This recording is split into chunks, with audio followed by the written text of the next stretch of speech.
Hello, hello.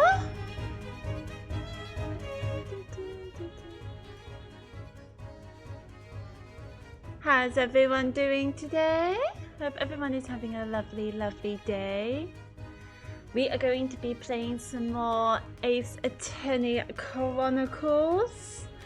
I feel like that. I feel like that we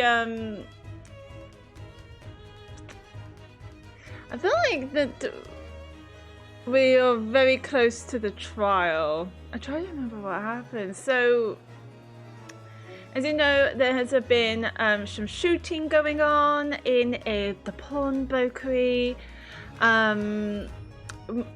Windy Banks had shot and died, and they reckon Gina Lestrade was the one that's doing that. So she has been put in prison. Sherlock Holmes is in hospital, and Sasato is getting ready to go back to Japan because her father had been falling ill. So all throughout, Iris has been the one who helped us, and she had exceedingly helped us with a machine that changes the blood to a color to show who the blood actually belongs to. We found out that the blue blood belongs to Windy Banks. We don't know who the green blood belongs to, but I get the feeling it's Sherlock Holmes because he was also being shot. And oh, excuse me. And the purple blood, I don't know if anyone remembers case 3, but the victim of that case, the Mason, what's his name? Thrice-fired Mason. The blood was all over the coat that Gina was wearing, as well as on the redemption ticket for the pawnbrokery. And so we think that this case is connected to Mr. McGilded, but unfortunately we can't really ask Mr. McGilded because he was killed in the omnibus on the fire in case 3. So we are going to continue. So let us continue. I got my coffee, got my water. We also got Welsh cakes. I'm going to get some Welsh cakes.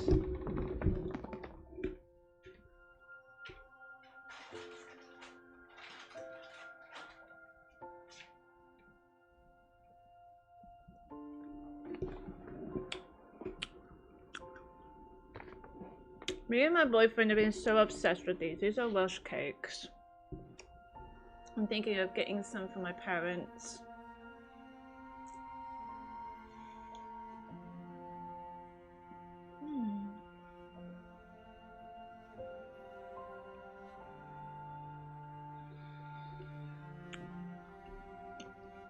Oh no, this music always makes me cry. I hope the game will come up pretty soon.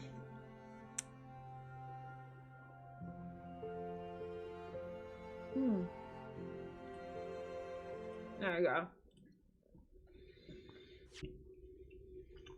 We are up. We are up.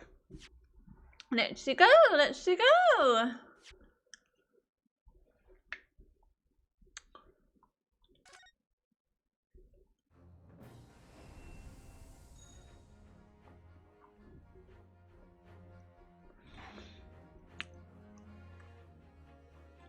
Let me turn this up a bit because this music is just epic. It just gets your blood pumping, doesn't it?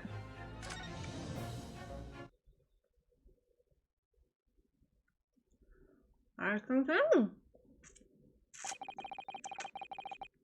Oh yeah! We're at the end of the last stream. We left at a cliffhanger.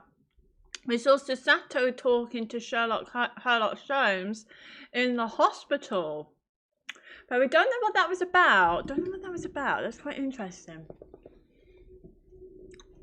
When I awoke the following morning, Sasato's son was already gone. Outside the window, the rain came down in sheets. And so began an even longer day than the last, one that I would remember for the rest of my days. Oh shit, we're actually doing the trial. Fuck. This is the trial. Oh, perfect, perfect. 17th of April, 9:32 a.m. The Old Bailey Defendant's Antechamber. Hello, Gina. Are you ready, darling? Good morning, Gina. I feel like when she does that, she would go,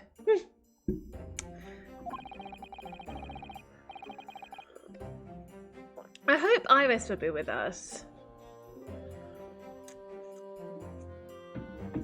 I'm determined to prove your innocence today. I'm sure we can do it. So where's your friend then? Sorry? You know, her in the fancy dress. Sasato or whatever you say it, I don't know. Oh, Mr. Sato had to leave early this morning. She was already gone by the time I woke up. You're alright with that, are you? Forget about me if you like. Go and see her off. Ah, she would have left. She would have already left. She's left for like 4 a.m. It's fine. It's not as though Mr. Sato and I won't meet again. One day. Even so. But you, Gina, you only get one chance. This trial today is all we have. Good morning, you two. I knew it'd be Iris. That's why I immediately did her voice. How are you feeling, Ginny? Did you manage to sleep? Oh, the kitty! Look how cute the kitty is. I want a cat. Oh, Swagger, hi. Oh, what are you doing here? What do you mean? When a friend is in need, we show our support. Isn't that right, Waggy? Meow. Meow. Ah, Waggy! Great way to show your support, kitty. Yeah, that's cats for you. Let him have a nose around. What harm can it do? Oh, that reminds me. I bought a paper on the way here. Now, would you like the good news or the bad news? I feel like it does not make any difference. What do you say, Runo? Ginny, just tell us the news, Cyrus. Oh, well, I think I'd rather get the bad news out of the way first. Yeah. Nah, always take the good news first. You might not live to hear the bad. Whatever, it won't make a difference. Yes, that question always gives away people's personalities. Let's not go there. Alright then, I'll give you the bad news first. A record amount of rain has fallen this morning, and carriages all over the capital are struggling to move.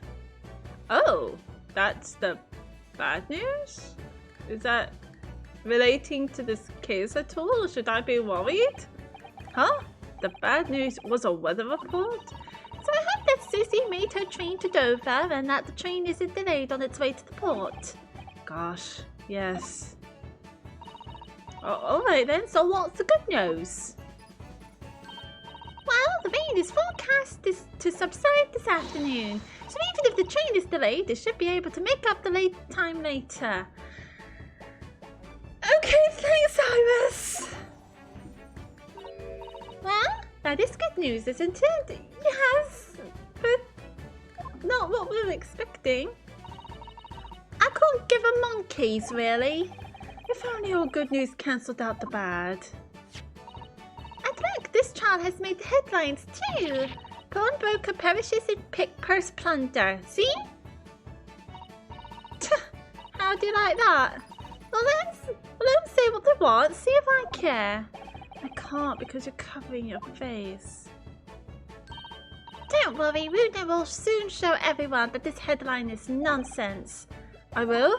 And then in tomorrow's papers, the headlines will be Discharged diver with dauntless do-gooder. Isn't that right, Runo?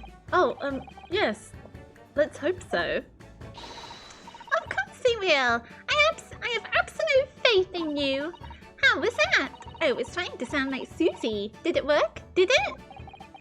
It's like she was still here.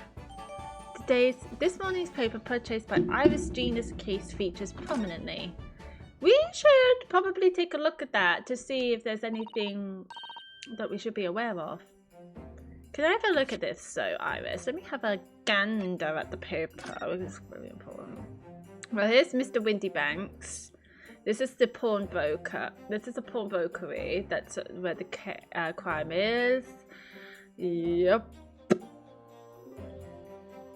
Oh, ooh. Can I turn this around, please? Please, sir, thank you. Is there anything we should know about this? What's it say? Classic. I can't read that. Alrighty then. Well, it looks like it's nothing to. Obviously, I don't know the law like Susie does, but still. She's gonna be with us. I'll be by your side the whole time, giving you moral support and encouragement. I'm not sure that big thing is as comforting as you think it is, to be honest, but thank you, Iris. That's very kind of you. Oh yeah, Iris? Oh yeah, Iris. Yes, Ginny? Well, I was wondering is all about Shams. Did they fix him up alright? Yes. The operation was a great success, but Harry still hasn't come round yet. No, that's not true. That's not true, actually. We saw him talk to Sasato before she left. He came round. He came round. What was all that about? He can't fake in a coma, surely. There you go, next Herlock Sholmes. He could do fucking anything, can't he? Where? I've asked a friend of mine at Scotland Yard to send a telegram as soon as he wakes up. I'm sure Gregson will let us know the moment there's news. Oh, right. No Sasato-san and no Mr. Sholmes. It's all down to me today to prove that Gina is innocent of this crime. Miss Gina Lestrade, counsel for the defense, the trial is about to begin. Please make your way into the courtroom. It's time then. The thing is with Gina, she acts like a spoiled brat, doesn't she? But let's be honest, isn't that her defense mechanism? I think she's just a scared little girl. She's trying to act tough because that's all you can do as a 15-year-old girl in Victorian times, I'm sure. But in actuality, it's very, very scary. Because she's a 15-year-old girl, anything could go against you back then. Being a girl and a woman was not easy in Victorian times. It's time then. Yes, let's go, Gina, Iris. Particularly when you're homeless and you're on your own. I feel bad for Gina. I hope we can get her out of this. Lead the way, Runo. Alright, let's help Gina out, shall we? Let's do this. Poor Gina. She's trying to put on a brave face, but I could tell she's worried and scared. I have to believe in her from start to finish. That's the weapon that will secure our victory here. Wait, if she loses, is she gonna get hanged? I hope not. If I learned anything from my great friend, it's that. The ribbon looks like... Okay. 17th of April, 10 a.m. sharp, the Old Bailey courtroom. Let's go. Ooh, I'm always excited to see the juries. In the name of Her Majesty the Queen, I hereby declare this court to be in session. This trial shall determine the guilt or innocence of Miss Gina Lestrade. I now call upon the counsels for the prosecution and defense to declare the willingness to proceed. The prosecution is ready. The defense is ready. Lord Van Six. My lord. Remind me, how many years ago was it that you withdrew from the public prosecution service? It was some 5 years ago, my lord. Yes, and then 2 months ago you resurfaced somewhat unexpectedly, and here you are again today. Are there some circumstances of which the court should be aware that have led to this erratic behavior? In what one might describe as your former life 5 years past, you dealt exclusively in matters concerned with the highest echelons of society and government. I don't know how to pronounce that. Echelons? I don't even know what that means. Okay, we'll continue. Really? Yet today you chose to try a simple case of burglary and murder. I confess I find it more than a little befuddling, counsel. Oh, I agree with the judge. If now that he says that, he's not wrong. There are 2 types of person I cannot abide. Firstly, those wealthy scoundrels who hide behind a mask of philanthropy to cheat the public at large. Mr. McGill did. So, okay, except for the one case, we can let Van Six pass on that one because Mr. McGill did. He's something, isn't he? He means Mr. McGill did, who you defended against the Reaper 2 months ago. Yeah, thank you, Iris. I figured it out. Oh, it's nice to know I'm right. Yes, I just about managed to work that out. Thank you. We were all thinking the same thing. Magnus McGill did. If I had known what a monster he was, I never would have defended him.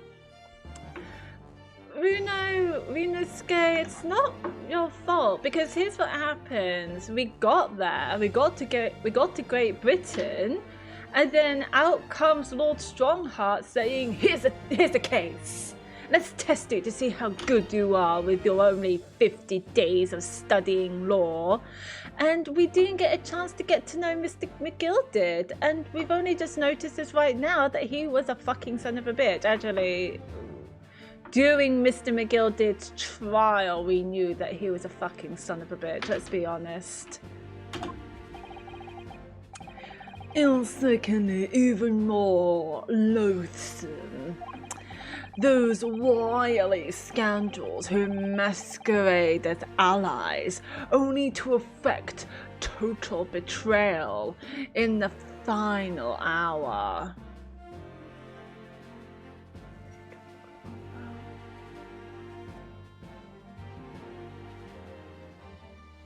Is he talking about that boy? That, what's it called? I've forgotten his name, but there was a couple, really hate so much, that was sickly disgusting, who are so lovey-dovey. They were so lovey-dovey. There was a policeman and his wife there, and he moved the crime scene to the other side of the road to avoid his patrol walk, so it doesn't ruin his night of his first year anniversary with his wife night. So maybe he was talking about that. In other words, the confidence tricksters from those tiny islands. Oh, for fuck's sake. In the Far East, the Nipponese. Fuck off, Fancies. Racist piece of shit. Did he really just say that? Yep. He means you now, Uno. Yes, a gathered virus. Thank you. Try not to make the wound hole any bigger. I actually managed to work that out too. Thank you, Iris. Fucking Fun 6. don't like the dude. Total betrayal? What are you talking about? Yeah, I want to know that myself. What do you mean? That torrid look of hatred in Lord Van Zeek's eyes. Was that directed solely at me, or was he talking about all Japanese people? I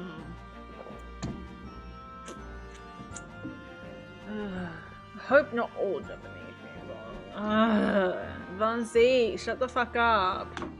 Is he talking about Ryunosuke or us defending Mr. McGilded? Even though we knew nothing about him before that trial. That Mr. McGilded case is going to haunt us. It's going to haunt us. An alarmingly scathing explanation, Lord Van Zeeks. Still, the judiciary welcomes the return of the so-called Reaper of the Bailey, feared by all London's malefactors. I think more than that. Your lordship is so kind. Now, jurors, the 6 of you have been selected at random to represent the will of the people in this trial. I'd love to meet you all. Hang on. Hello? We saw you before. Wait, you're on the newspaper. Hello, jury number 6. Hey! It's you! I've forgotten your name now. The landlord! Oh, he's back! Wait, the old dude who forgets everything. Why is he a doctor? Don't tell me he's a doctor. No. Oh. Okay. Oh, we know the type of woman. We know the maid. I like to call her Wednesday Addams. She looks a little bit like her, doesn't she? I don't think I know you, Maroon Jacket. Okay. But we met the guy with the beard. Was he starting a Russian Revolution in case 2? Isn't that who the ballerina was trying to disguise as? Well, we shall hear them. Are you ready to hear the evidence placed before you and determine the guilt or innocence of the defendant? I'm a lieutenant in the British Army here, don't you know? Chaps like me were born ready. Clean crockery, clean cutlery, and a clean conscience. His lordship's motto is very appropriate here, I think. Everything will be stereoscopic in the future. Absolutely everything, and I'm ready for it. I don't understand it. I can't have left it in there. It's not possible. But could I have? Oh no, I hear the doctor. I'm gonna be so worried. Women indispensable in society. Stop. Female-centric. Future awaits. Stop. You used to have a typewriter. Now you're doing Morse code. Okay. Okay, I like this. I like this. This is cool.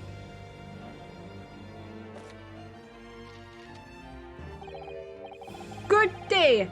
I am visiting London for sightseeing. I would like to take a bus to Crystal Tower, please. Good. Is something wrong, Luna? Oh, not exactly. It's just... I'm fairly sure I recognize these jurors. Almost all of them, in fact. I love that the mouse is also looking. That's so cute. Really? Funny coincidences like that do happen from time to time, don't they? But it is quite strange. The jurors are chosen at random from London's 6 million inhabitants, you know. So I've been led to believe, but something tells me I'm being duped. Yup. I say you have. It's quite conspicuous. Very well. Now, Lord Van Zeeks, the court calls upon the prosecution to introduce the facts of the case. As you wish, my lord.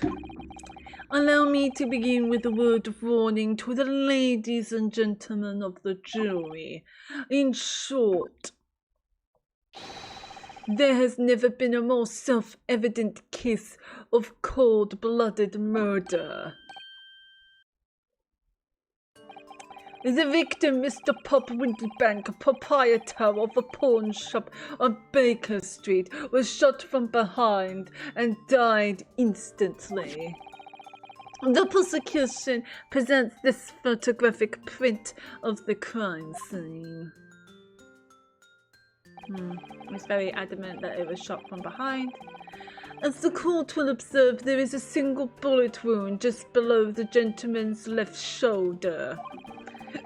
Excuse me. The evidence suggests that the bullet pierced the man's heart, resulting in near instant death.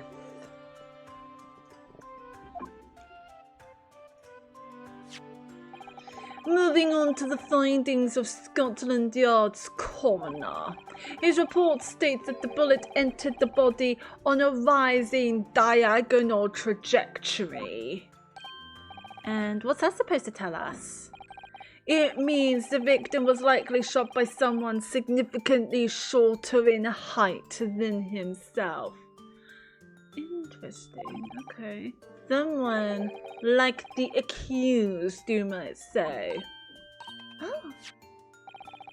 The prosecution wishes to present the autopsy report and crime scene photograph as evidence, my lord. Indeed, the court accepts. Hand them to the bailiff, please. So, a report prepared by the Scotland Yard coroner that confirms instant death due to a single bullet wound from the back. There are no other signs of trauma. Got it. A photograph of the victim found murdered in a storeroom. It shows a single bullet wound in the man's back.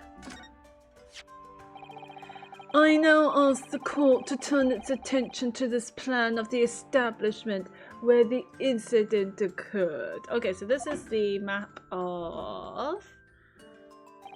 Okay, so the red is where Windybanks is, and the black is where Gina was. Okay. The proprietor was found in the storeroom where he kept articles pawned to him. A windowless room with a single point of entry, a door to the main shop that was found locked. In this sealed chamber, there were only 2 persons present. The victim, Mr. Windybanks, and the accused.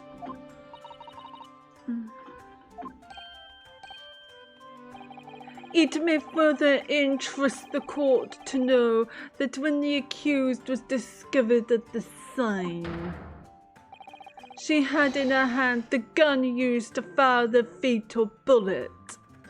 I don't believe it. I do not believe that she had that gun. That gun was Windybanks' gun, and it only had 1 bullet. But there were 2 bullets. Windybanks and the bullet that hit the calendar. Remember that. It had blood all over it, and it was green, and it came out as unknown because we do not know what that green blood belonged to. I reckon it was Sherlock Holmes, but because there was 2 bullets shot, we reckon there was another gun. Because that gun had only 1 single bullet. We know this because Windybank told us from the horse's mouth.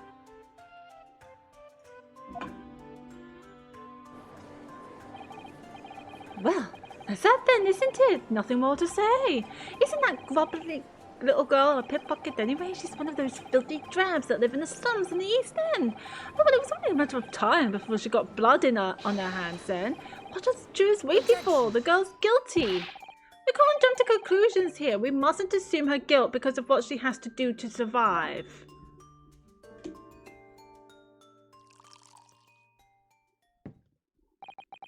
My learned Nipponese friend, it is you who mustn't jump to conclusions. The prosecution has barely begun presenting its case. Conveniently, this appalling act of murder did not go unobserved. There were witnesses. Good gracious! After their testimony, this girl's true nature will be exposed. Pitiful pick-purse or cold-hearted killer. Here's to establishing the truth.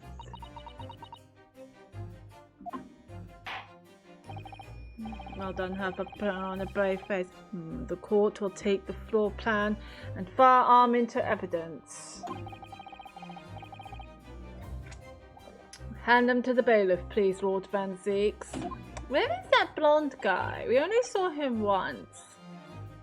At once, my lord. The crime scene floor plan has been entered into the court record. So, a plan of Winty Bank's pawnbrokery, the scene of a crime, which shows relative positions of the main shop and the rear storeroom.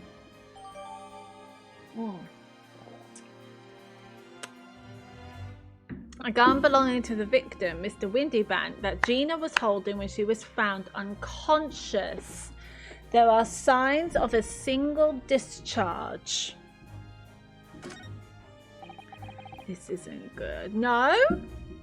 Don't jump to conclusions. We're gonna be good. I feel like the mood in here has turned very gloomy all of a sudden, Bruno. I think that's because it has.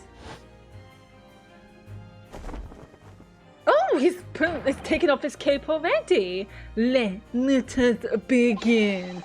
Bring forth the witnesses to the foul murder of Mr. Pop Windybank on the 16th of April of this year.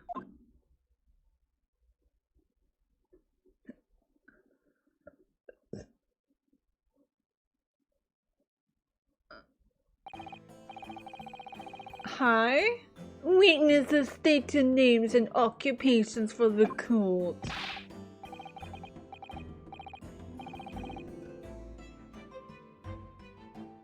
What the fuck am I looking at? What's wrong with their eyes? Why are they holding food? Professional baddie? Name's not Skulkin. Occupation is, baddie. Professional baddie. Name is Ringo Skulkin. Occupation's, same as him. Tobias Gregson, Scotland Yard Inspector. That's right. We're what they call the three Skulking Brothers. Okay. Why do they remind me of someone?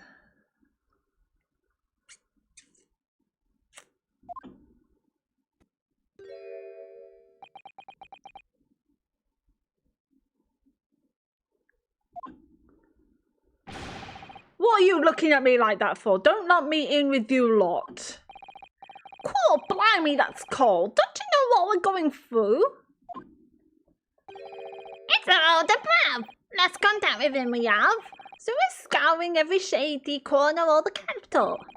And then last night we come across you, the very spit of the bloke. Ain't that right, Ringo?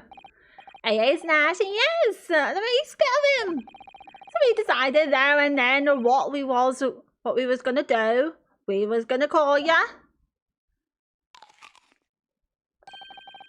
Big Buff Sulky. Come on, leave it out, Tutu. Sulky Skulkin, and that's before he's run out of chips. Oh, then Inspector Sulky Grayson. Okay, that's funny. Begging your pardon, my lord, but the name's Tobias. What I would like to know, Inspector, is what you are doing in the witness stand.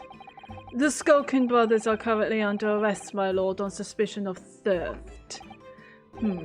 Thieves, are they, these three? No, my lord. Begging your pardon, but please don't lump me in with this lot. 2 nights ago, these two brothers illegally entered an establishment with intent to burgle. and in the course of their nefarious activities, they became embroiled in a far more sinister crime. By Jove, you mean to say, what an extraordinary coincidence! Indeed, my lord. While attempting to burglarize the pawnbrokery, they witnessed its proprietor's murder. She's standing on a box. No. Order! The various trespasses of these brothers is not the subject of today's proceedings, though they will naturally face trial in the very near future. With your lordship's permission, I'd like to remain in the stand to keep these gents on the straight and narrow. Of course, Inspector. Skeptical as I am about their caliber of these witnesses, I will permit them to take the stand. I don't blame him.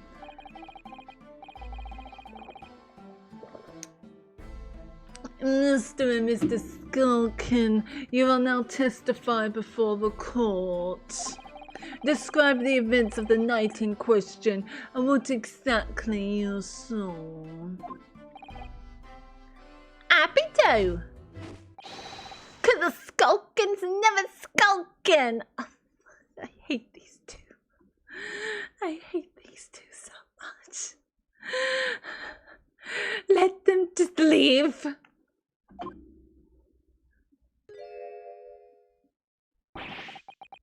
Get out of it. They're so creepy. What's up with their eyes? I don't understand. We was walking down Baker Street in the small hours and a gas door was ajar, see? Everyone saying some kind of sign begging for us to go in, it was. But once we got inside, caught blimey love me, we had to get shot from the back room. We went to see what was what, but the door was locked from the inside. We never done nothing, governor. We never learned nothing. We just left after that, nice and quiet. Don't believe a single word of that.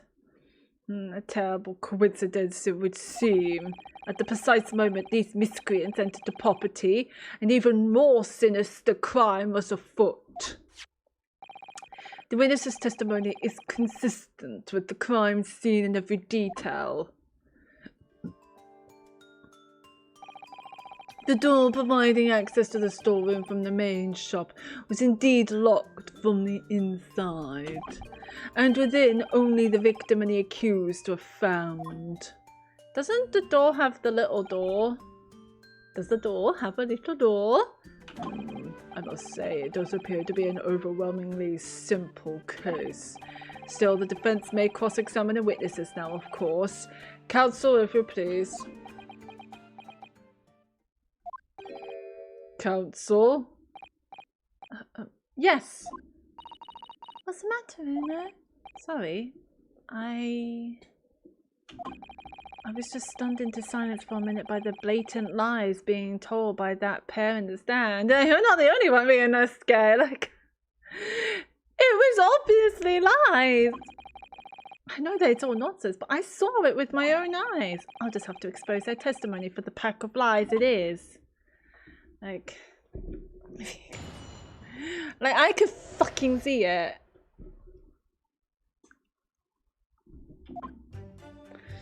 But hey, at least they're better liars than Amber Heard. We was walking down Baker Street in the small hours and the gas door was ajar, see? Hold it!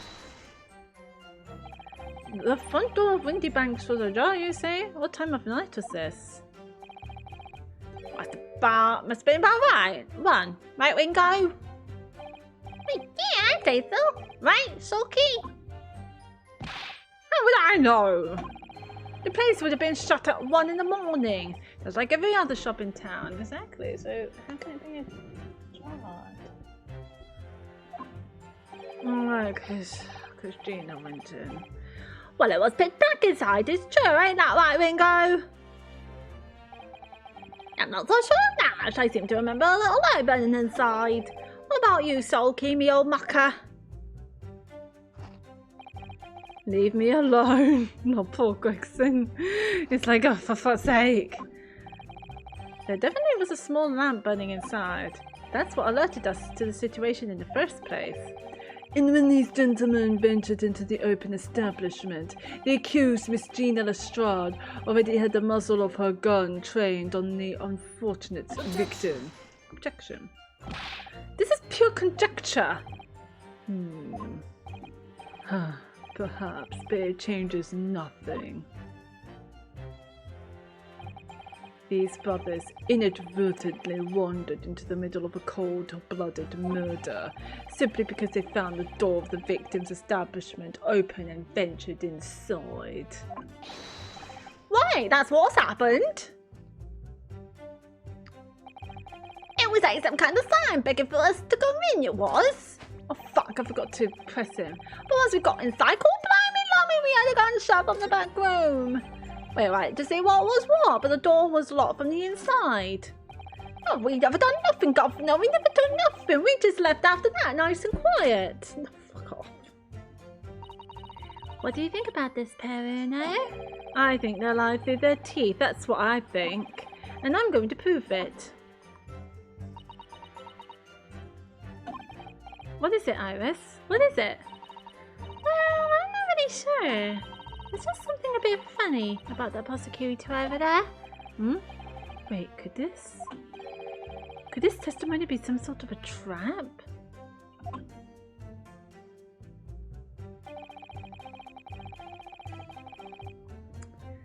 So we pressed him already. Let's press him. Hold it! What are you trying to suggest? That you had to go in? Well, God moves in mysterious ways, they say, don't they, Ringo? I didn't do that, they do. Must have been some sort of providence, I reckon. God's will often presents itself as a whim of thieves, does it? It weren't no whim, I'm dead sure of that. It weren't that, it weren't, like we said at the time. You don't just find doors open in the middle of the night like that. Nah, there's no two ways about it. It was a sign that our long-lost brother was inside. They're not very good liars, are they? Nope.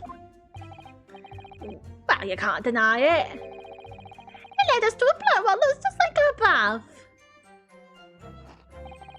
I said cut it out. Those chips are getting a chomping day. I want chips. But once we got inside, called blimey lummy, we had a gunshot from the back room. Hold it! A gunshot, you say? Just the one? Are you sure about that? Yep, just the one, governor. I can swear to that. It was that it was, ain't that right, bruv? The firearm used belonged to the victim himself. Yes, Mr. Windybank always used to leave his gun lying around on the counter. Right, I remember. When we examined it, we found the revolver was completely out of rounds. That makes sense. Mr. Windybank always used to say he only ever kept a single bullet loaded. That's true, I remember him saying that as well. So we can say with considerable certainty that only a single round was discharged from the firearm used as the murder weapon. Yes, my lord, we can. And I should remind the court that the firearm in question was discovered in the hand of the accused. Fuck off. Wonderful. Okay. Wait, to see what was what, but the door was locked from the inside. Hold it! Hold it. Do you mean the door between the main shop and the storeroom? If my learned friend is having difficulty grasping the situation, perhaps withdrawing would help. Excluding the shop's entrance from the street, there is only one other door, that of the storeroom. Because there was a really oil lamp burning, not much to see by. And the door was hidden behind the curtain and all. That's right. When we arrived, the door was mostly obscured by the curtain. Tell me, why exactly did you try to open that door? Eh? Any normal petty thief would run at the sound of a gunshot, I should think. Oh, well, your turn to rabbit, Ringo? Well, no, yeah. I suppose you'd have to say we ain't normal, eh? Broadly speaking, humans respond in one of two ways on hearing a gunshot or scream. The timid flee, gripped by fear, while the courageous investigate to see if they might help. These gentlemen are of the latter inclination. My learned Nipponese friend, it would seem, is of the former. Alright, somehow I just proved that I was a coward that night. Wait, how? You tried to... Thank you, councils. So I believe we all understand that the door was locked and could not be opened. Proceed, witnesses. We never done nothing, God, no, we never took nothing. We just left after that, nice and quiet. Hold it! And I'm the fucking Queen of England. You didn't do or take anything. Is that your story? Well, it was bedlam so nice, wasn't it? It was nice, it was. They didn't even have time to pull me dukes out, me Lucy lockets. So with no time to take your hands out of your pockets, you just left, nice and quietly, you say? That's right, Governor. Nothing we ain't more than violence, peace, love and nimble as we are, not blodgers. We are nice, we are. I never even pulled dukes out, me Lucy lockets. Shut up about your pockets. So you'd clearly like us to believe. Yeah? Come again? As you fled from the pawnbrokers that night, did you not run into anyone else?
Sorry about that.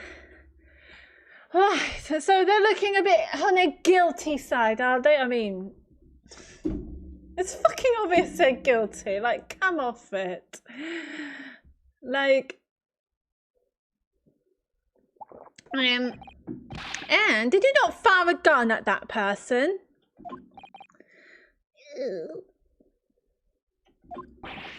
Since alive, they fired a gun, you say? Ah! Blimey, governor! You ain't telling us it was you in the doorway? It was.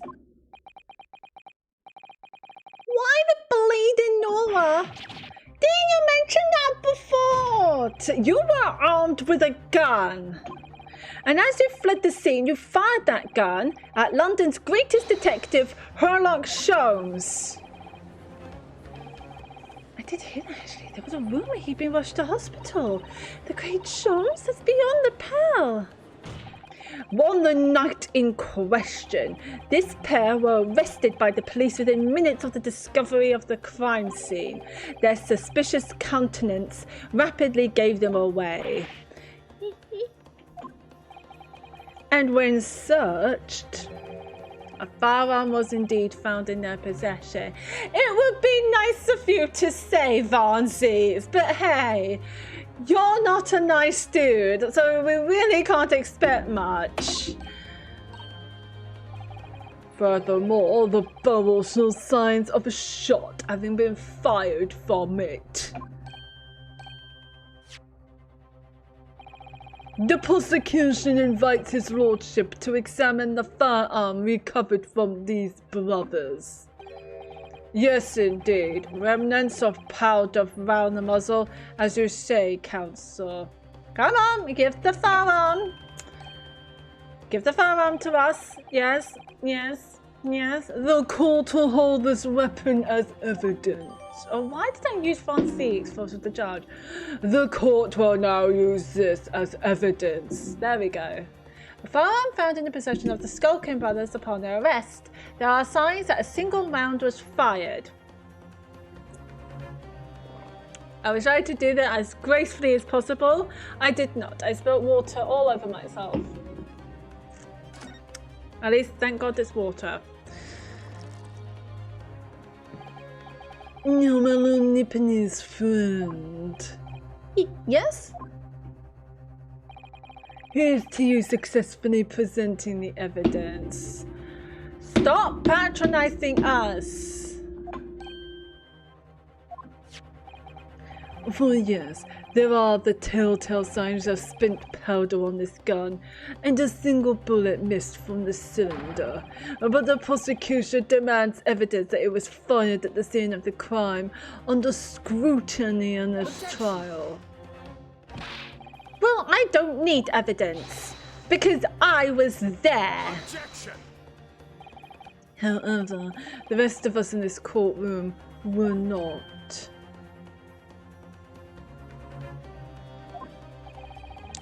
The defense fails to provide evidence in support of its rash claim. We shall have no choice but to toast their incompetence and move on. Evidence that these two fired that gun before they left Indy Banks that night.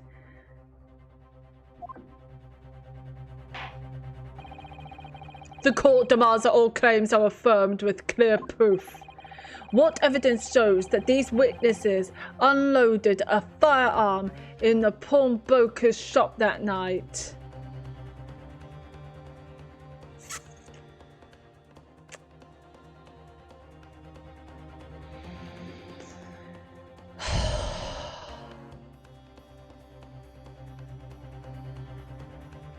Well, it's not. Ah.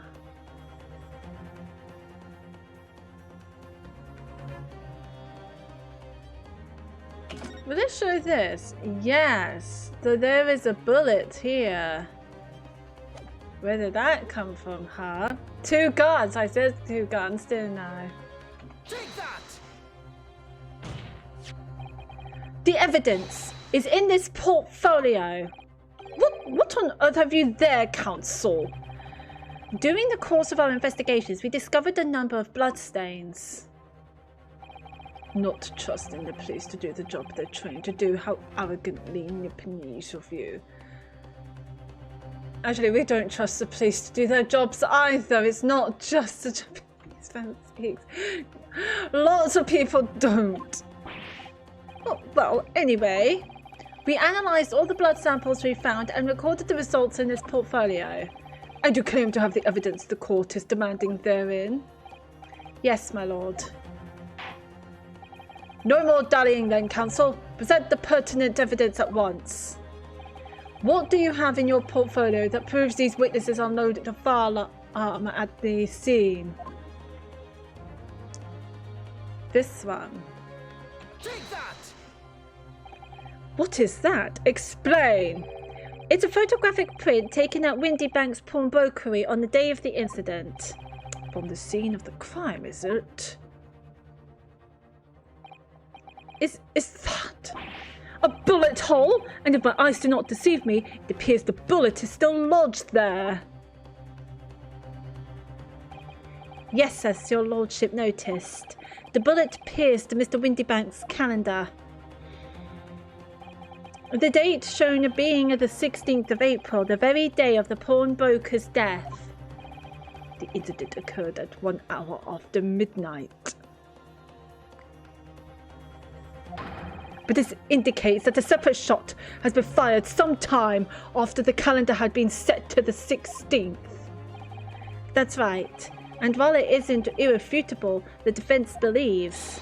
This is credible evidence that the witnesses did fire a round from their gun in the pawnbrokers that night.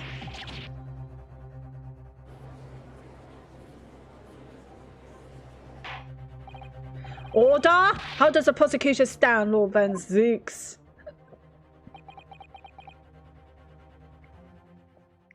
I hate it that they're so calm. I want you to freak out. If that is the direction my learned friend wishes to take, the prosecution has no objection. What? But you'll forgive me for flinging my hallowed chalice aside in disgust at the repugnancy it exposes. Yes, on the night in question, these brothers entered the pawnbrokery illegally. And like the bold baddies they claim to be, opened fire on the new arrivals before fleeing back onto the street. Yeah? Take it easy there, Governor. You're going to land us in the soup. We had a deal you weren't going to get into them details. Tell them sulkies at the Blue Street. I have nothing to add. Nobody wants anything to do with these two. They're annoying as fuck. They are shit actors. They're terrible liars. And they're just so guilty. So he knew, did he? Van Zeeks knew their testimony would almost certainly expose the extent of the crimes. I mean, it's obvious. It was him now that I owe my learned Nipponese friend a word of gratitude. What do you mean? What I mean is that you have helpfully confirmed an important fact. To what fact do you refer, Lord Van Zeeks? As has been established at the point of their arrest, a single shot had been fired from the brothers' gun. However, if that shot found its target in Mr. Sholmes, then clearly these witnesses cannot be accused of the fatal shooting of the proprietor victim. In other words, these two men have no material connection to the murder of Mr. Windybank at all. So that's it.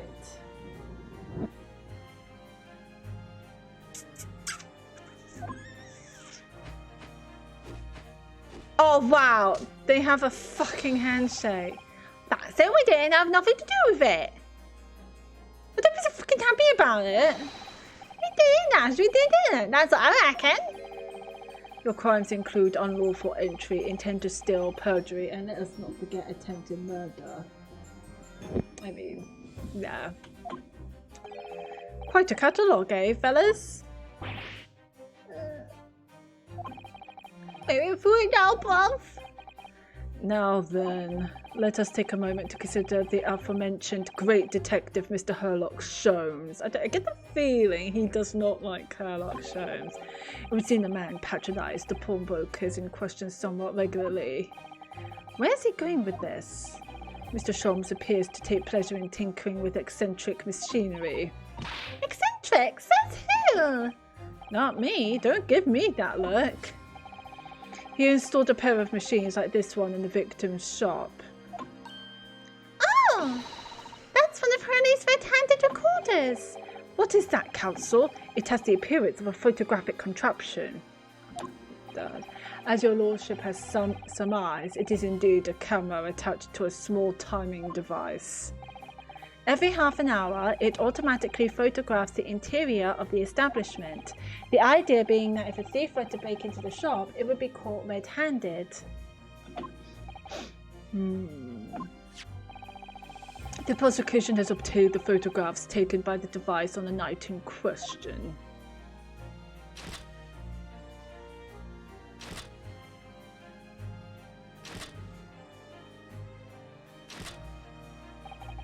As the court will observe, copious identical prints are produced in a quite desultory fashion. Okay. Rather prodigal, I feel. In fact, there are 2 such devices in the victim's shop, my lord.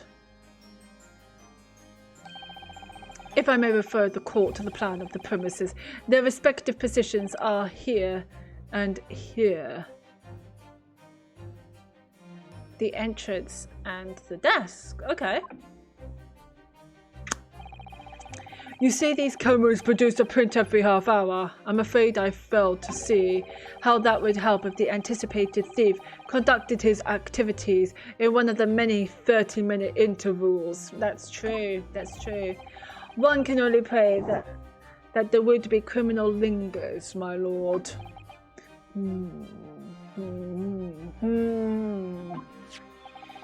On the night in question, the witnesses currently in the stand were not caught on camera.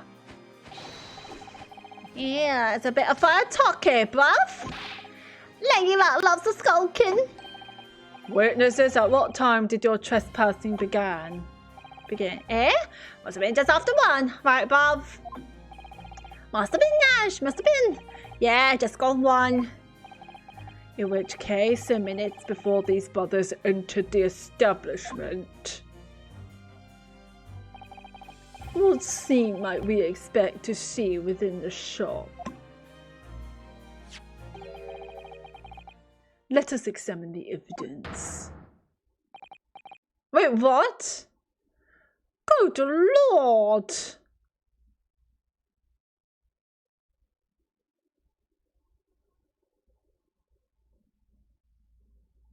Gina! It's the defendant! Miss Gina Lestrade! Gina! As the court can clearly see. The accused is pictured gun in hand, facing the victim over the shop counter. No doubt cursing the proprietor to open the door to his storeroom. Quite, one can only too easily imagine the events that unfolded. The court will take this photographic print as evidence, if you please, counsel. Photograph taken automatically by the red-handed recorder, showing the scene a short time before the murder took place. I don't believe it, Jenny. In short, the accused is the only person who could possibly have killed Mr. Windybank.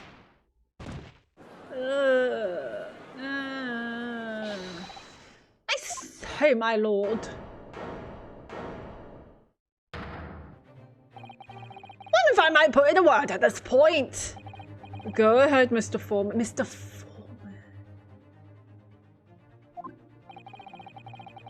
Mr. Foreman? No, that's not right. His surname begins with G. Took a valid bullet to the knee in the Battle of Maiwand 1880, don't you know? Decorated for it and all that, but forced to retire from service, sadly. Of course, our medal could never outshine the exploits of chaps like us on the battlefield. Yes, Mr. Foreman, and what exactly is your point? Carried on the battle after retirement, you see, the battle of daily life, if you like. And here I am now, leading this small squadron, 6 men, all good and true. And we're all going down together. You mark my words, one for all or all for one.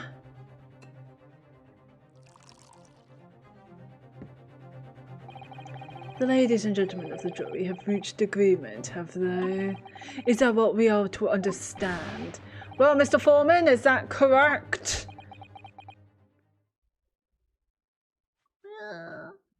How many lawyer jokes are there anyway?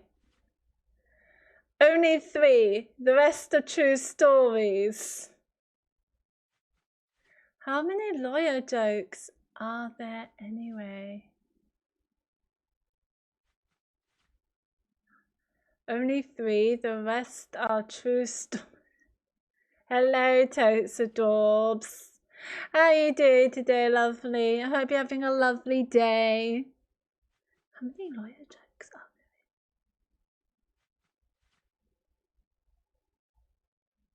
there? Oh!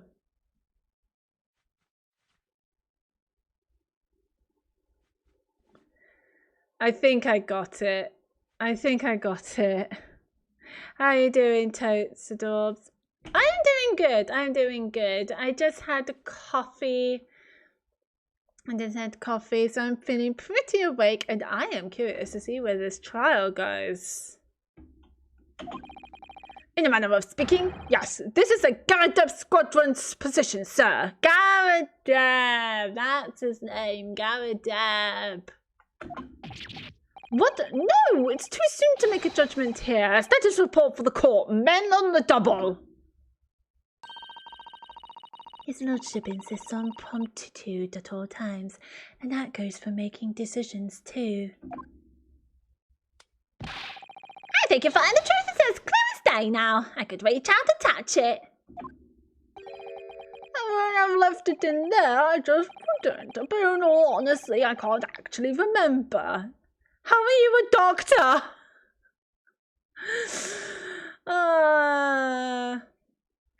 Yes, we are doing the trial of a murder that happened in the pawnbrokery.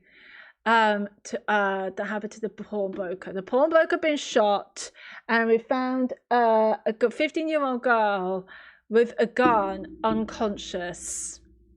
And now the witnesses are the guiltiest witnesses I have ever cross-examined in my goddamn life. Situation clear. Stop. No room for doubt. Stop. Truth now undeniable. Stop.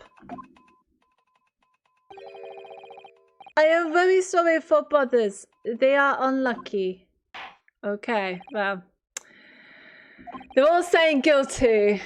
I now call upon each member of the jury to state his or her leaning in this matter.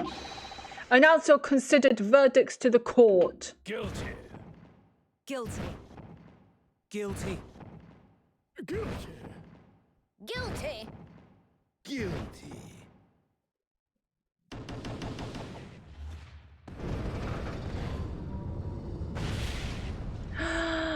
Okay, so this is my favorite bit of the trial, I think. To try to persuade the jurors to change the verdict.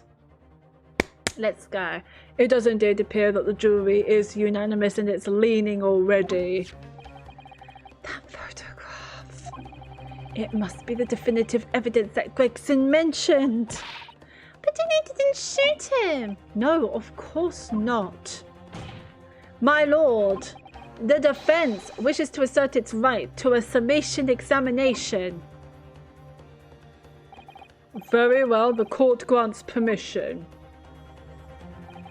So, you refuse to admit defeat again. How unsurprising. We shall proceed immediately with the summation examination. Mr. Foreman, Are all members of the jury ready? Absolutely, so. Always ready for action, my chaps. Very good. Ladies and gentlemen of the jury, you will each explain on what grounds you have determined the defendant to be guilty. Okay, let's hear what they have to say.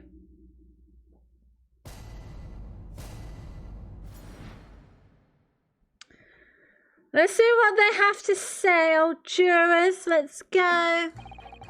Oh, the evidence clearly points a figure of guilt to this young pickpocketing. As a housemaid, I should like to see all filthy eyesores promptly and rigorously eliminated. I beg your pardon, if you look at that photograph in stereo, the truth will just pop out. If I have left it to know, I should think there'll be repercussions by now. How are these great opinions of why the pickpocket is guilty? My maid up. Stop. Global radio transmission of verdict to follow. Stop. In motherland, we say never judge by clothes, judge by head. I am convinced the brothers are innocent. These are all shit statements. The circumstance of the crime and the evidence do indeed implicate the defendant rather comprehensively. The storeroom, locked from the inside, in which the victim and the accused were discovered alone, and in the accused's hand the fatal revolver, the firing of which was heard by these witnesses. Not to mention this print. Taken from a chap who's seen action on the battlefield. That young girl's on the verge of pulling that belly trigger. Thanks a lot, Mr. Sholmes. Fucking hell, Mr. Sholmes, what have you done? You stupid CCTV camera. Fucking hell. Oh dear, these cameras are supposed to help, not hinder. I tell you, when we get to the hospital, we're going to have a bloody word with Sholmes, or whether he's unconscious or not. I'm afraid I think you have an uphill struggle ahead of you. Regina didn't shoot Mr. Wittybank. Which means there's more to this situation that we've yet to see. Agreed. You have the floor, counsel. Proceed with the summation examination.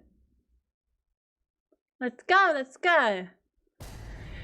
Okay, I love this bit. Okay, let's go.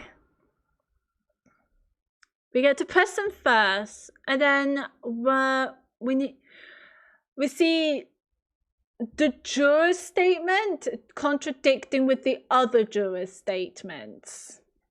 So we need to change at least 4 of the jurors' verdicts. Let's go. All the evidence clearly points a finger of guilt at this young pickpocketing. Not pit, press. Hold it! You're Mr. Natsume's landlord, Mr. Garadeb, aren't you? We really must stop meeting like this. Ah, you're that lawyer chap. Oh, there's a turn up for the books.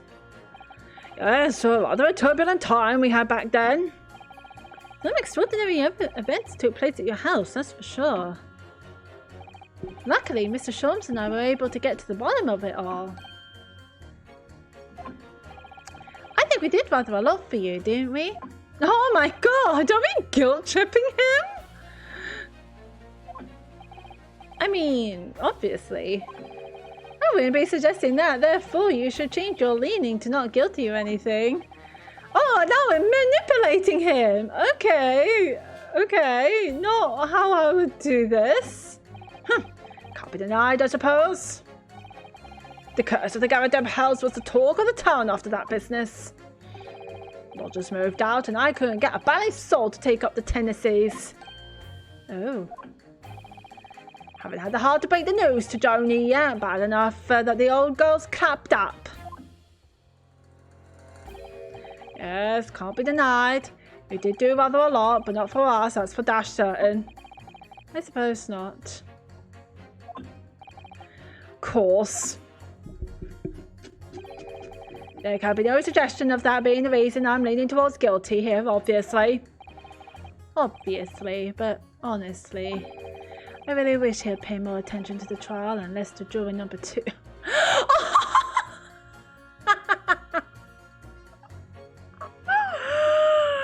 Oh, man. Mr. Garrett is looking at the maid. Oh, no.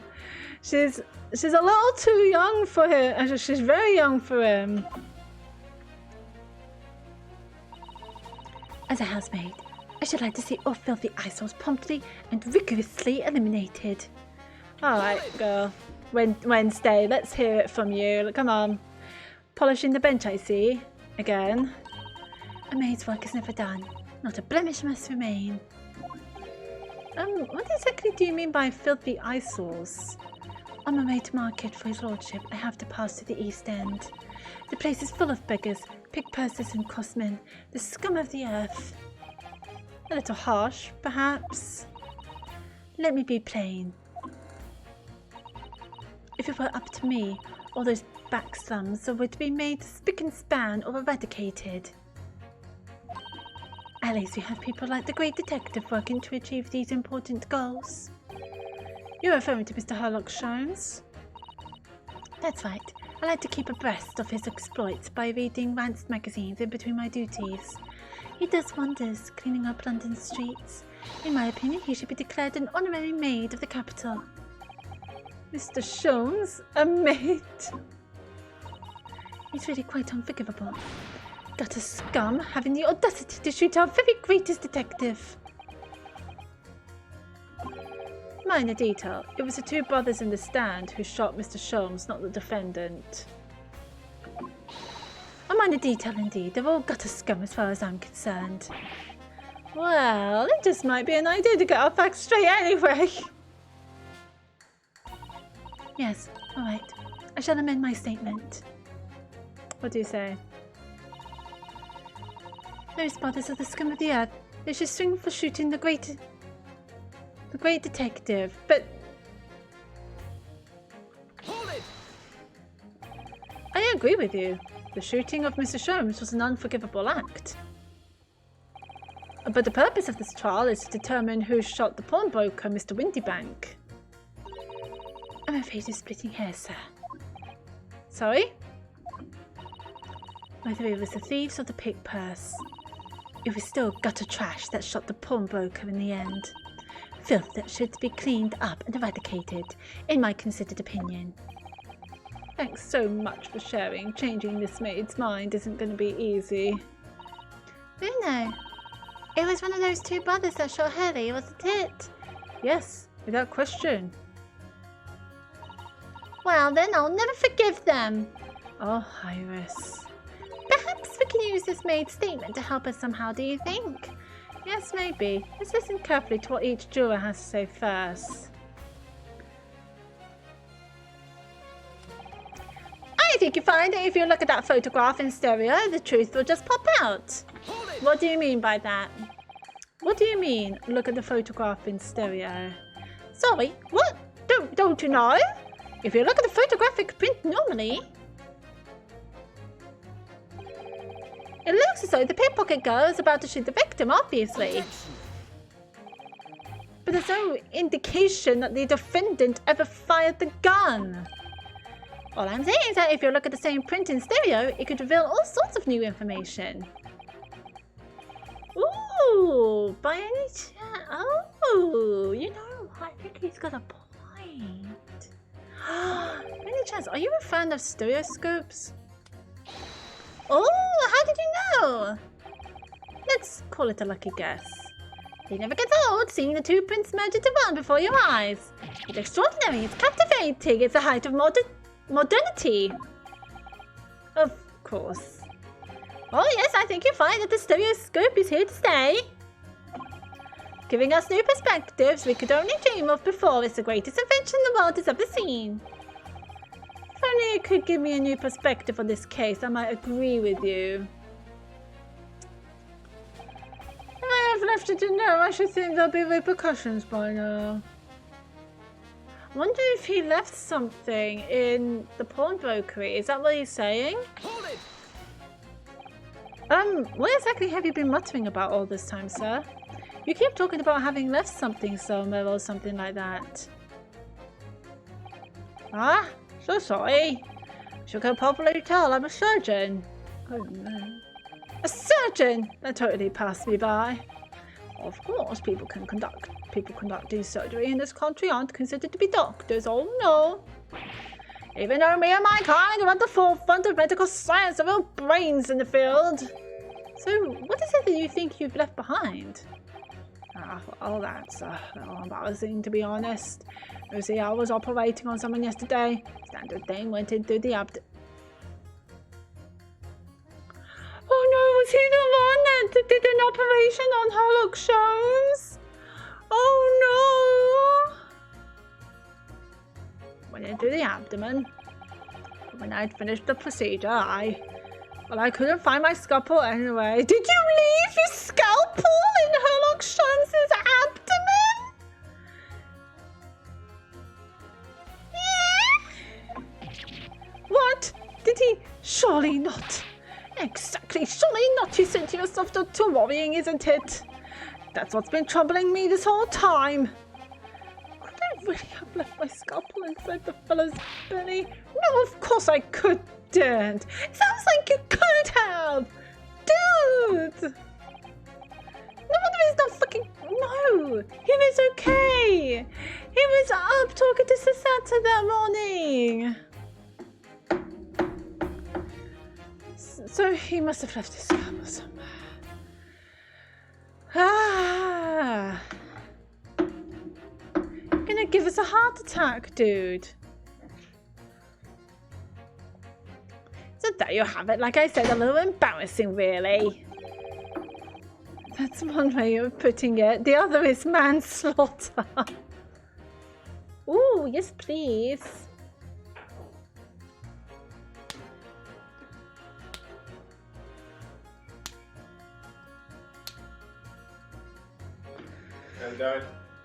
We're talking to the jurors.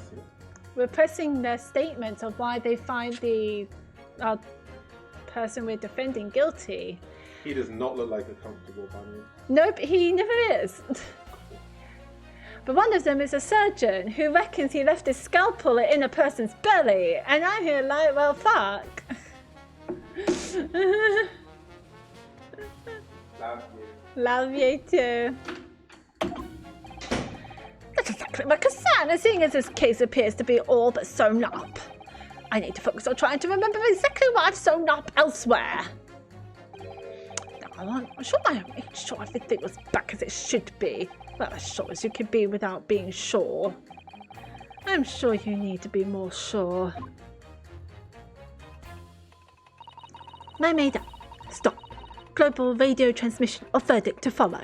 Stop. Hold it! Hold it! Sorry, radio transmission? What do you mean?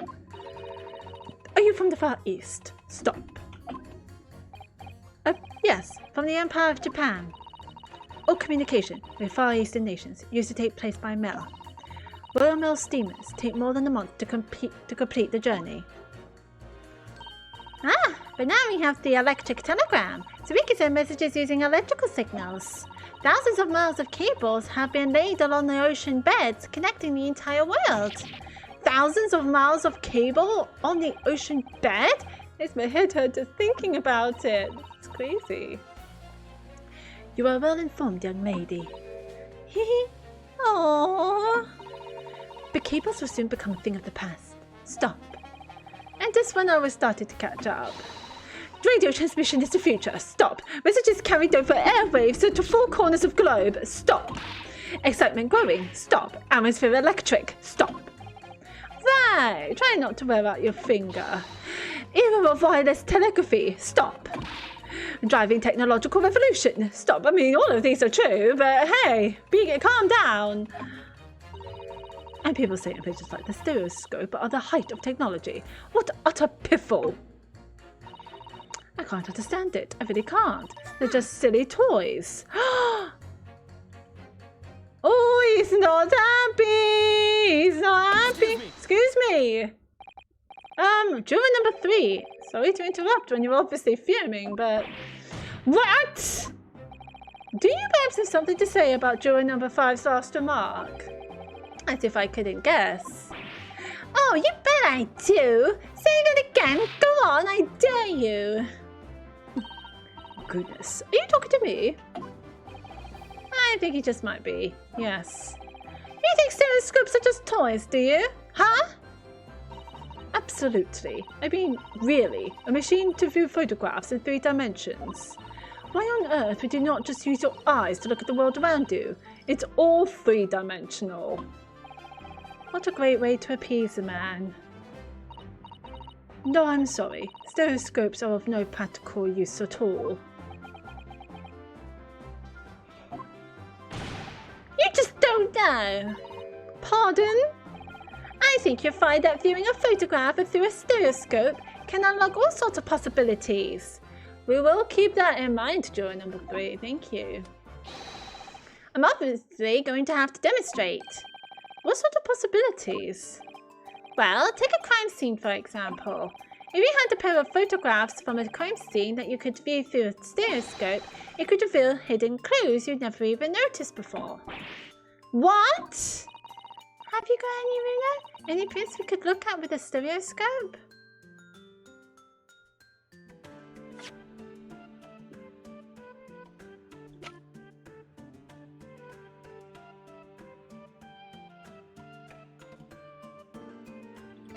These 2?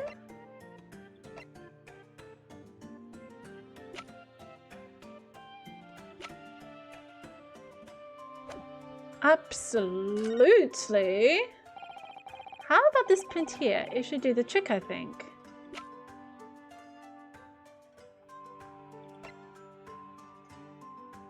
Take that! Ugh, I was wrong. I can't actually think of anything we could use at all. What? Really? Oh dear, I think maybe I need to have a stereoscopic look at your brain sometime. What's that supposed to mean? In Motherland, we say never judge by clothes, judge by head. I am convinced the brothers are innocent. Hold it! Please tell me you're not a villain Bolshevik. The Russian revolutionary. Revolutionary? I believe there is such a rumor. It's just a rumor? As you'll see, I have unfortunate appearance. I look like a vicious criminal. Your words, not mine. Just want to point that out. People call me revolutionary, murderer, autocrat. And which glove fits?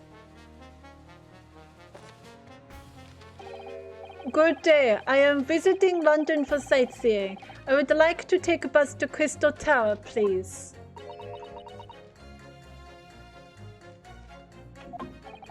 Alright, that didn't sound staged at all. You forgive me for having my doubts. To be treated like a vicious criminal all the time, it is very painful. People do not realize. So I have much sympathy for these brothers. People say they are criminals only because of how they look. No, we are saying they're criminals because they shot someone and they're lying through their teeth on the court, which is perjury and that is illegal.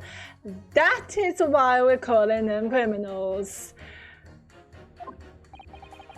Like how people are calling Gina when they calling Gina a criminal when they suspect that she shot Mr. Windybank.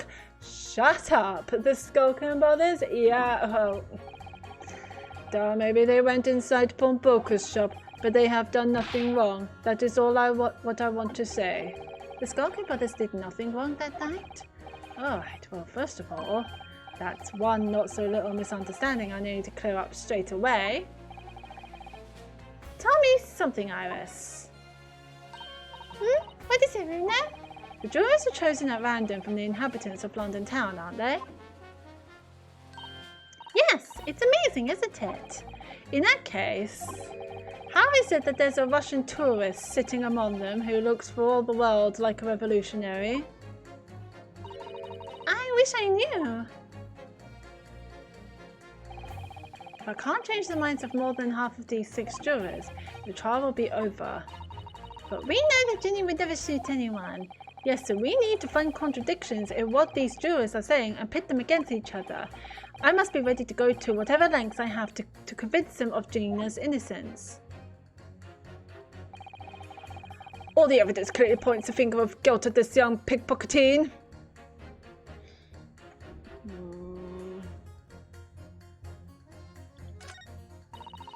Those brothers are the scum of the earth. They should swing for shooting the great detective. So I think juror number 2 and juror number 6 are contradicting each other.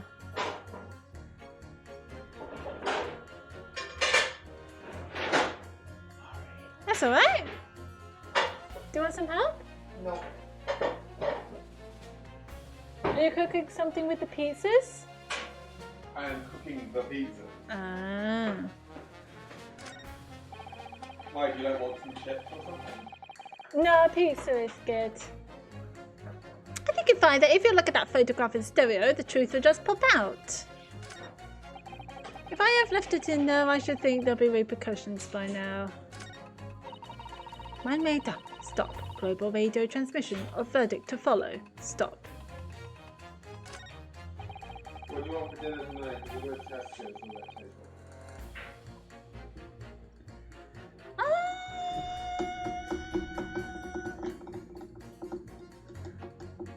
I've still got my ragu left. You do still have your ragu. You can have that if you want, but I'm going to get a takeaway. Oh, fuck you are? You're getting a takeaway? Okay, I have my ragu tomorrow. What takeaway are you thinking? Well, I literally just asked you what you want to take away.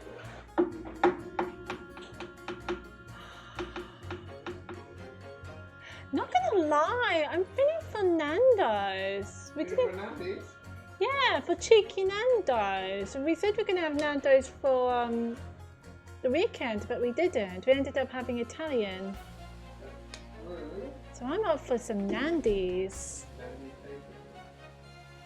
Yeah, Nandi's takeaway. Let's do it.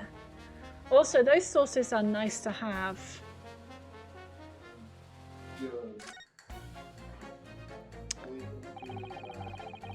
I'm sure. Could you start, Oh, yes. Oh. New oven is coming on the 1st of December. That's good. Could you start a 9-minute timer? 9-minute timer? Sure. Come let me know. Will do.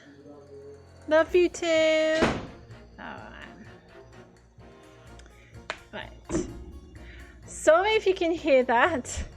That is the oven. I'm sure you've heard my boyfriend say we're getting a new oven, and that is why. There's something wrong with the fan, so it's having. So we're expecting a new oven. Luckily. Alright, so let us continue. So I was thinking of pitting the 2nd juror and the 6th juror.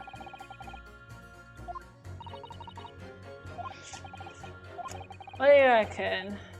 That's what I was thinking anyway. Don't know about the others though. We need to change 4 jurors' verdict.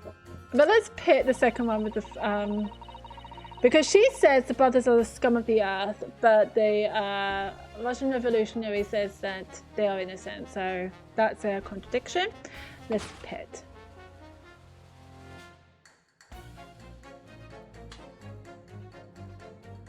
Objection. Nice.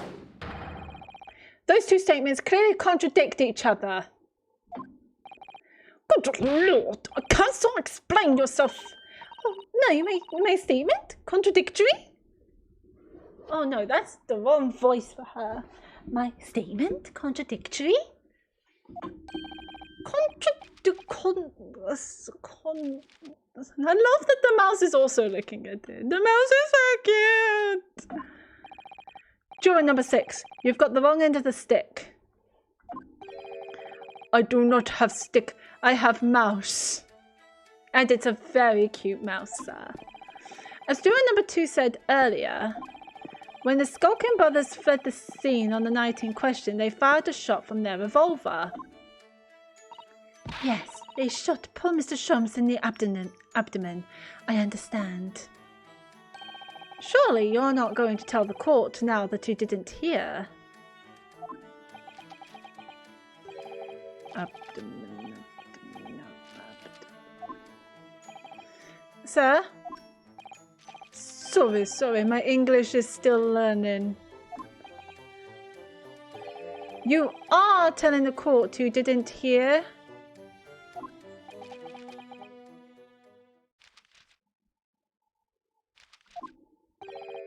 Forgive me, I did not hear.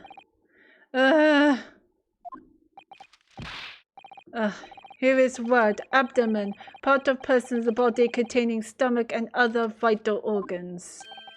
If this is what you mean, you should say in plain English, I am Russian, not native speaker. I thought it was a good idea to let this man be on the jury again. So, you are telling me these brothers who look like criminals were lying? They said before we never done nothing, but truth is they shot detective. Duh, this is double negative. Yes, that's exactly right. No, the poor mouse! Lying is wrong, especially when lie is said by a person who looks like criminal. Let go of the mouse! Coming from you, that seems surprisingly prejudiced. This means when they said we never took nothing, maybe it was also a big fat lie. Is this true? Well, according to the police report, no stolen goods were found, so... Enough! I trust no one now. It's not the mouse's fault though, sir. I must see with own eyes. I must investigate crime scene myself. I'm afraid that won't be possible. Yes, it is, Runa. Easily. Sorry? With the prints from Hurley's red-handed recorder. Ah. If you compare the print that pictures the genie and the next print from half an hour later, you'd be able to see straight away if anything was taken or not. Cool, Mr. Prosecutor!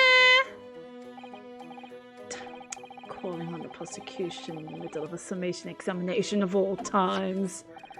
The print showing the accused threatening the victim after she broke into the shop is this one.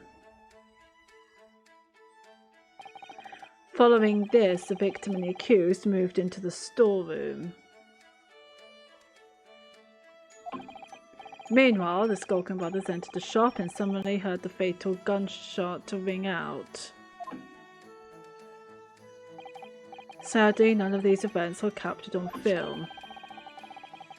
This is the print produced by the camera half an hour later, after the brothers' flight. So this was taken after Hurley was shot then? As far as I can tell. Nothing has been taken. That does seem to be the case. I can't notice anything that's obviously missing in the second print.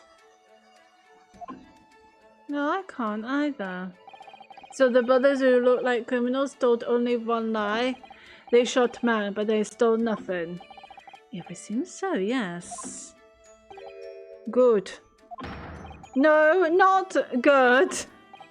You were right. I did not understand the situation. Now I know brothers have lied. I think it is very important to continue with trial. Good choice, sir. Good choice. Yes, we got one innocent verdict. Wednesday Addams, what about you? Yes, well done, Luna. The balance is shifting. It's a start, I suppose. But there must be more in what these jurors are saying that I can use to expose the truth. And if I can do that, we just might turn the situation to our favour still. Thank you, counsel. Continue with the summation examination. And kindly hand that new photographic print to the bailiff to be filed as evidence. So now we got the prints.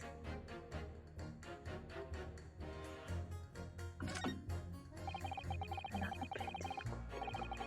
I wonder if we can make use of that. Yes, we can.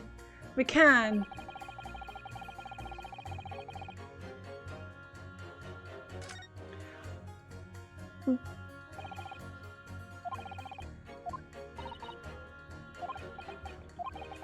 Wait, the maid didn't change her verdict to innocence.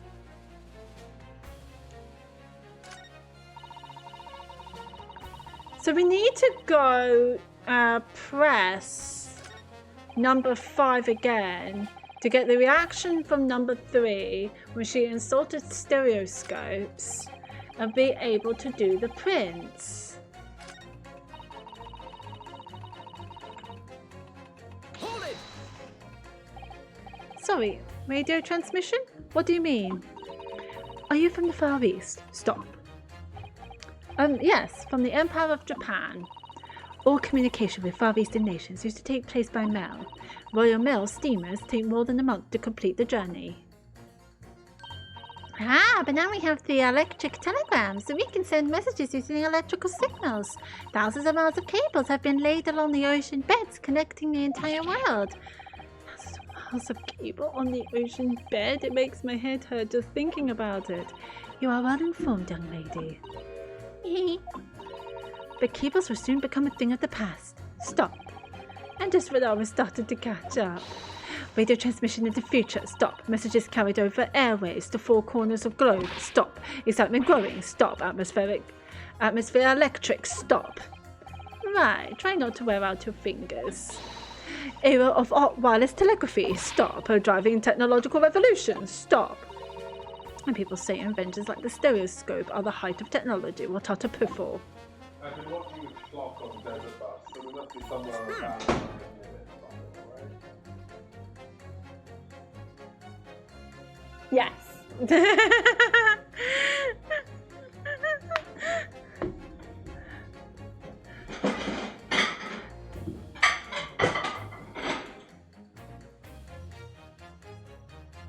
Okay, so he's angry. Excuse me.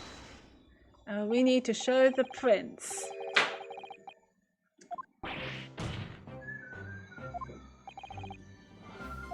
Oh, now let's start Valley. Have they been playing Stardew Valley music?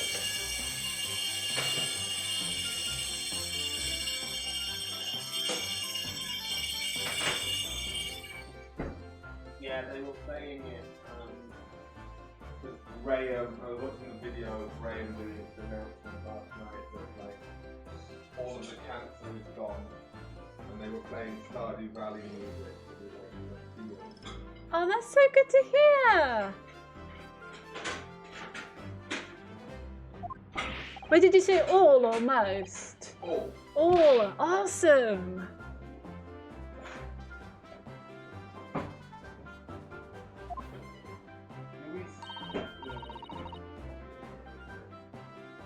Oh yeah, sorry. It's just been cleaned, so you just need to dry it off.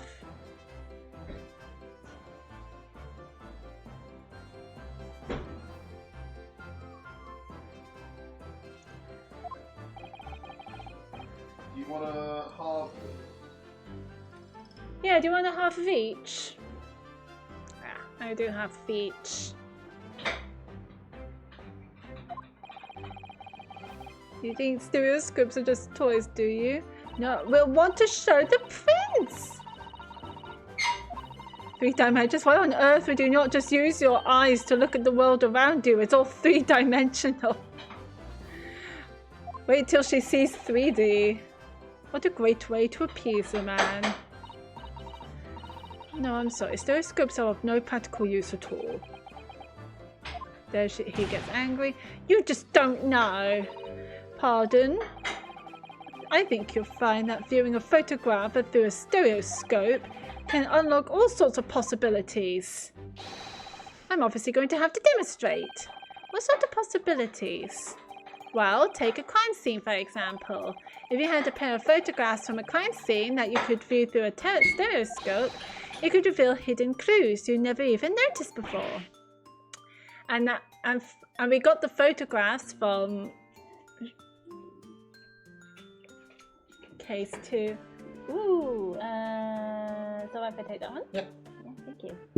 Thank you so much. Okay. You just chilling. Yeah, just watching Desert Bathroom from my call at 3.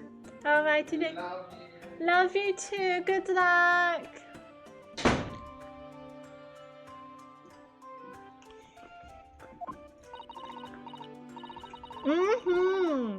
Now we have some.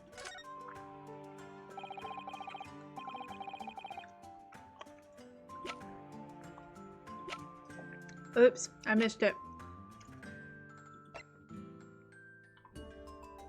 Take that! Drawing number 3. So, I don't eat them.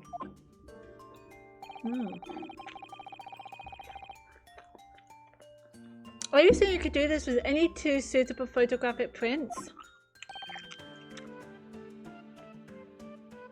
Of course I can. Very well then, I'd like you to demonstrate. I'd be delighted to. Just give me one more print and I'll amaze you all. Alright, so it will be... yes, this one. Take that! Alright, these 2 prints are both taken with the same camera in Windy Banks on the night in question. Yes, I see. Tell me, Mr. Lawyer, do you know how stereographic images work? Do you understand the principle?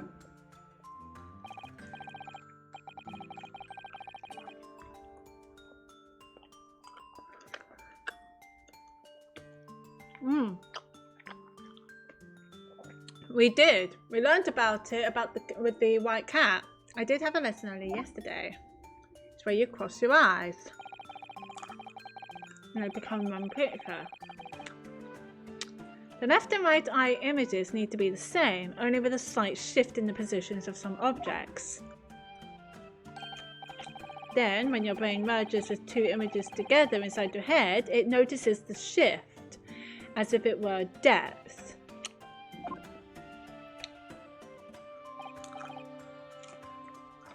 Yes, exactly. If that small shift between certain objects in the 2 pictures, that's really important. So what happens if you use 2 photographs that are exactly the same then? No, obviously that wouldn't work at all. Not for seeing a scene 3-dimensionally anyway. Oh! Of course, now I see! Oh, I think the young girl has discovered the secret! I have! Can you uncross your eyes before you tell me? I want to know! What is it? Have another look at these 2 pictures from Hurley's camera, Bruno! Go on!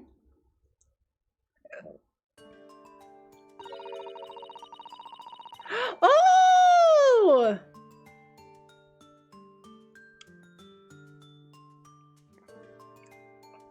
Can you see there's a really obvious difference between them?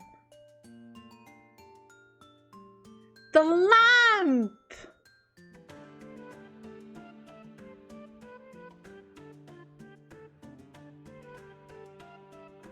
The lamp is the obvious difference.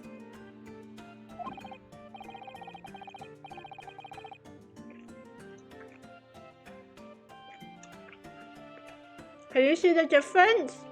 Of course there is. There are 2 people in the first and no people in the second.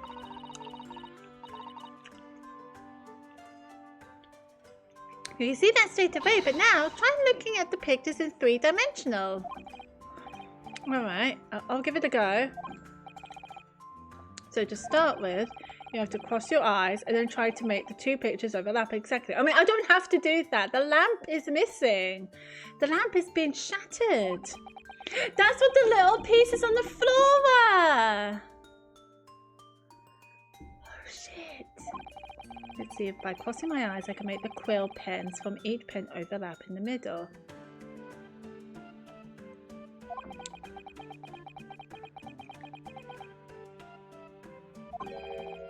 Me?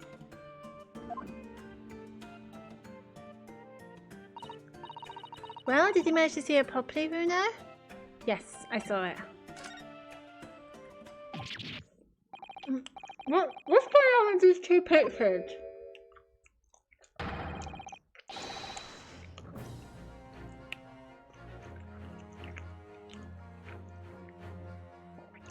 Wait, what? I was looking at the lamp.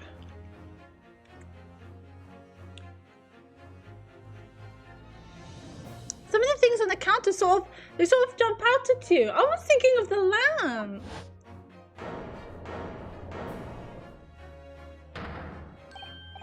Yes, that's it, you see. That's the other amazing power of stereoscopes. Oh, other amazing power? Wait, I'm so confused.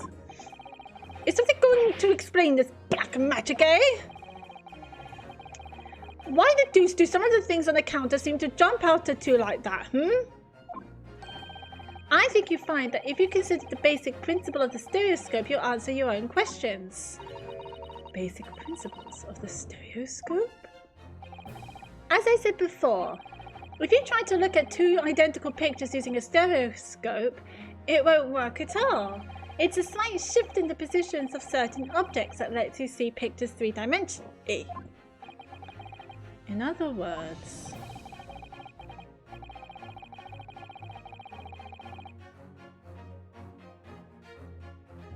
even though at first glance it seems that objects on the counter haven't moved at all between the two pictures. No, they have! They have! I see it now! What has happened?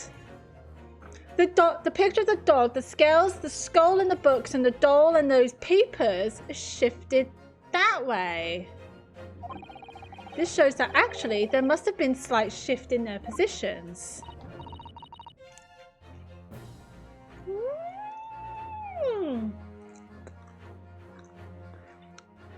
Yes, there must have been.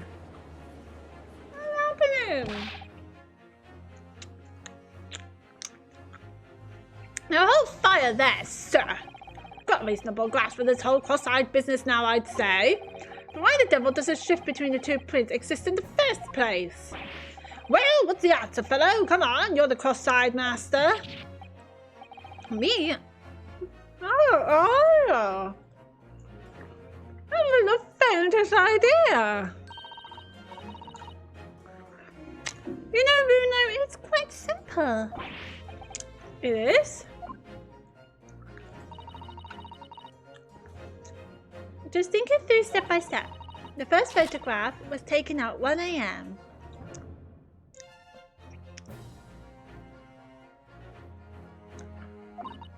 Then, 30 minutes later, the second photograph was taken. But the position of some items on the counter appears to have shifted slightly in the interim.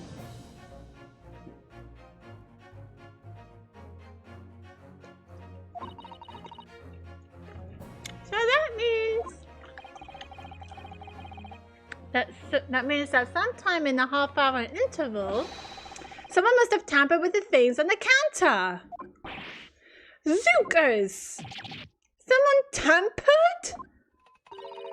New information. Stop. Not mentioned in testimony so far. Stop. Yes. We've had to go around in circles a little here, it seems. But I'm starting to see what I should be aiming at in this summation examination now. Ladies and gentlemen, the question now is clear. We know the items on the countertop were moved, but by whom? Are you suggesting you might know? Of course.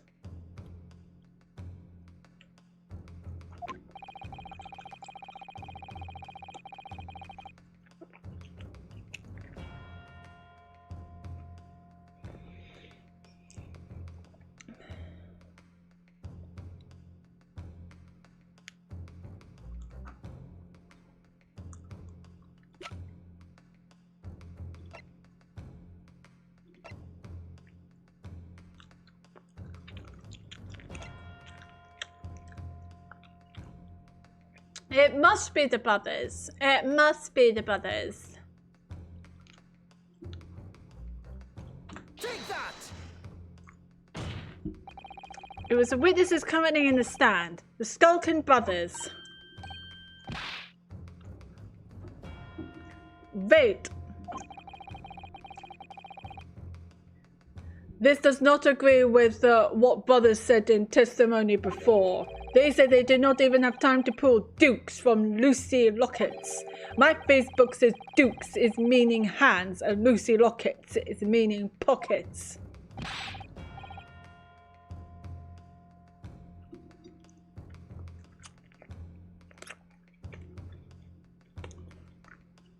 But is this another lie?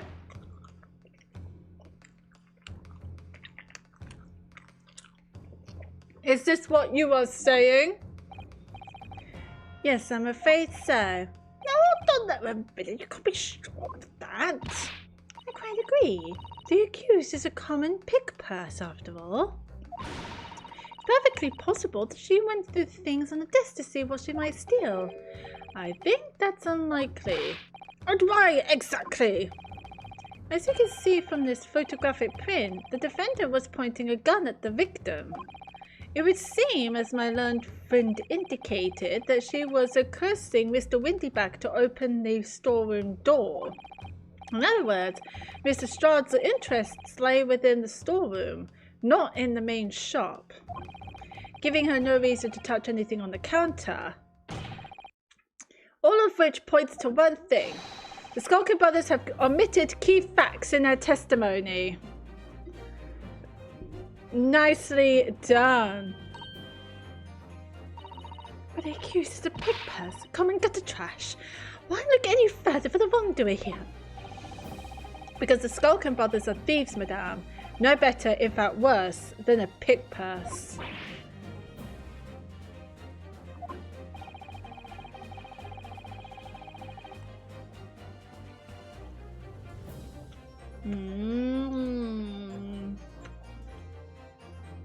I believe that these brothers were looking for something on the victim's counter that night. Ladies and gentlemen of the jury, if you would condemn the defendant on the grounds that she's a pickpocket, would it not at least be right and proper to thoroughly scrutinize testimony given against her by two thieves? Well said. I, for one, would like to hear more from that shady pair. Don't use your head! Don't use your head, alrighty then. Can you all see now? I think if my stereoscopes aren't playthings, you've seen their extraordinary potential firsthand.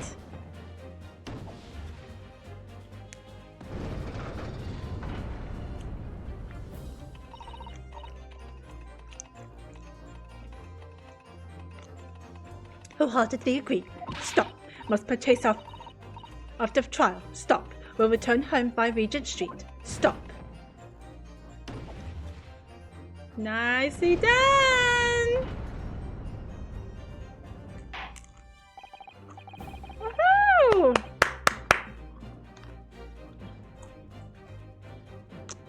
Well, it would seem this trial has yet to run its course. The ladies and gentlemen of the jury have declared their inclinations by the mighty scales of justice. I hereby call this summation exclamation to conclusion that with the balance altered in the defendant's favour. 2 lean to guilty, 4 lean to not guilty. Accordingly, the jury is without consensus. And I order this trial to continue. Hear, hear.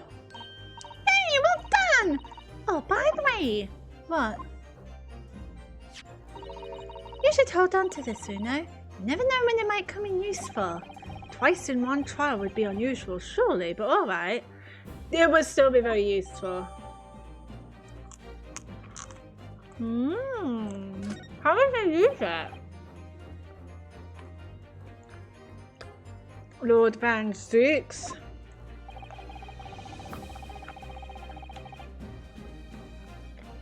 Oh no, I still have to cross-examine them? Okay. You will instruct the witnesses that the court demands additional testimony from them. You're gonna throw it. I'm sure it would spoil the bouquet to do so, my lord.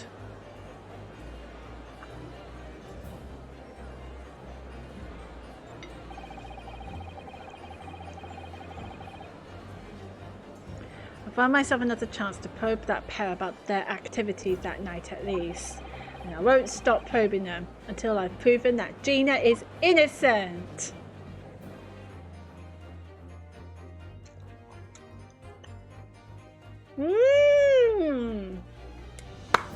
We did well. We've done very well. We're going to save this and then I'm going to take a break. That was fun. That was fun. But I'm going to play some music and I will take a bit of a break. I suggest you guys do the same. Get some... Sorry, I'll turn it down a bit. Get some drinks, get some food, get some food, get some drinks, stretch your legs and things like that. Maybe go to the loo. And yeah, I shall see you guys in a little bit.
Here's another one.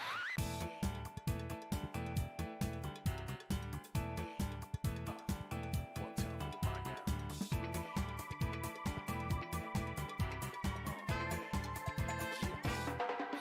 Let's go.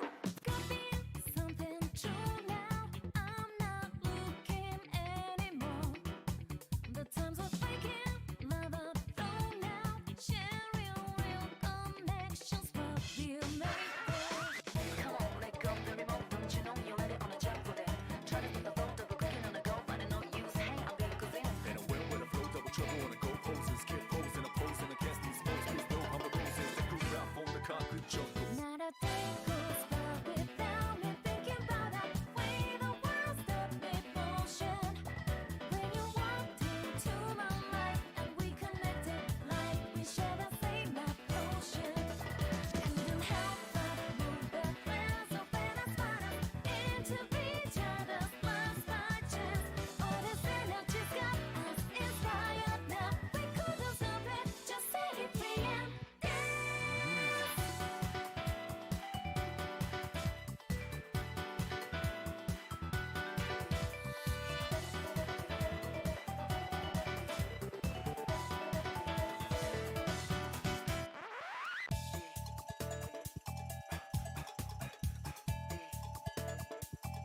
Don't you love this beat? However you like it, just move to it. Are you ready? We got something strong now. We're not hiding anymore. The times of only love are gone now. Only special friends coming through our door. Live a real life, don't be possessed by whoever, no time to waste, keep on moving. With the on and off the beat, don't matter if you never give up, like keeps on grooving. Embrace the heartbeat, step to it, connect with it, hold it tight, spider web to it. Told you once again, nobody can hold me down. Not a day goes by without me feeling that way. Not a profound devotion. Since you walked into my life and all around me, everything just stopped me motion. Like a high wire and no compromise between that radiant intensity we share. All this energy's got us inspired now. Wanna dance, wanna share this magic bond. Like we share the same emotion. Yeah, you and I wanna share this feelings sooner right here. When you walked into my life and we connected like we shared a magic dance. Straight away, go my way, let the nonchalant be command dance to themselves, but we're taking over, making over. The lame shade claim they make games over. It's a spell of magic, imagine what happens. Different age, different passion. What I'm asking, I can't call it. If I ain't got my crew walking dancing, Baby, come and feel the vibe. gonna touch down, make this dive. Keeps me alive, the melody, the flow, the beat, the heart together we ride. I am back. Inspired now. We couldn't stop it, just set it free and dance. Hope you all had a lovely break.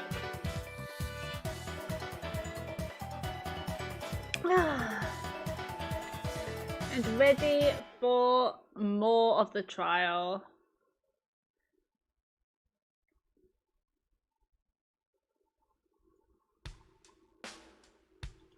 We'll stop that. Alrighty then, let's see it go. Z. There we go.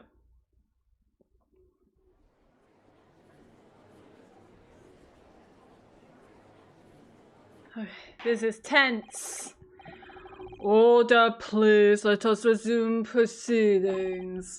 Witnesses, you will now retake the stand.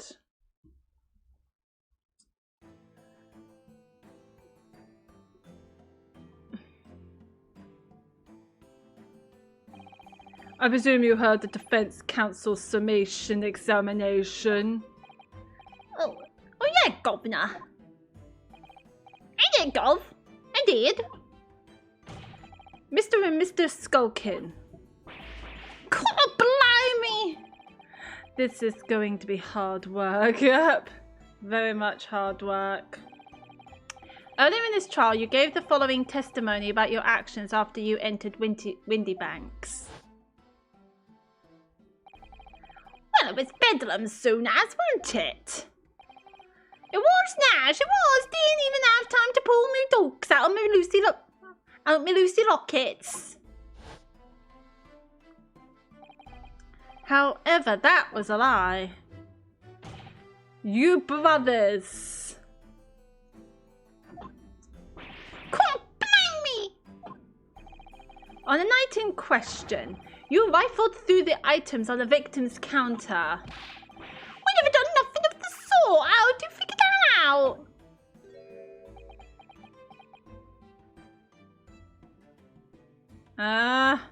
Did you guys just contradict each other?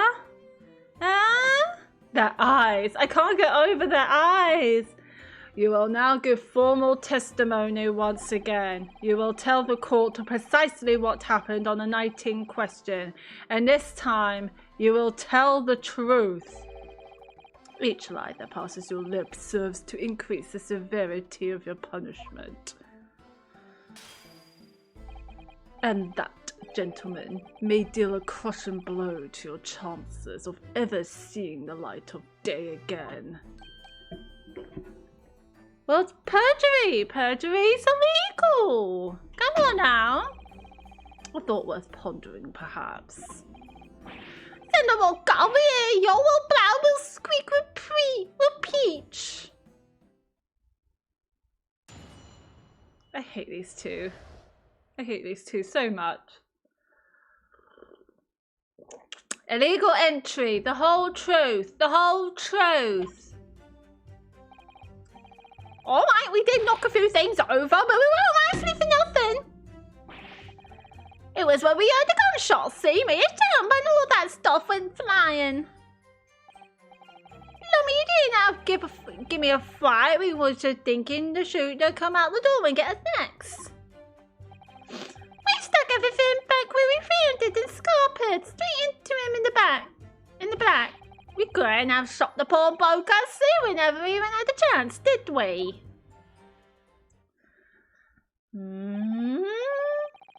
So you admit to the defence's accusations. You did indeed ransack Mr. Windybank's countertop on the night in question. Not ransack, governor, no. That's right, Nash, that's right. It's more like we tied it up, yeah. The defense takes us to lie, these two idiots. Oh, sorry. By their own admission, these brothers entered the pawnbrokery under dubious circumstances. However, they panicked and fled on hearing a gunshot, having first made good their mess. The way you say it, we hardly sound like roughs at all. We don't, Nash, we don't. The gunny makers sound a bit more cutthroat. Can't just be coincidence that these men showed up at Windybanks that night. There's more to their testimony than meets the eye, I'm sure of it.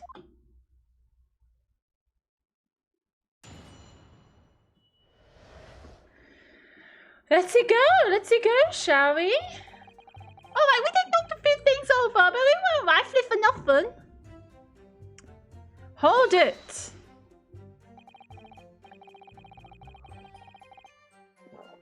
If that's the case, then why didn't you testify to that effect in the first place? Well, you know, we ain't exactly squeaky clean, are we?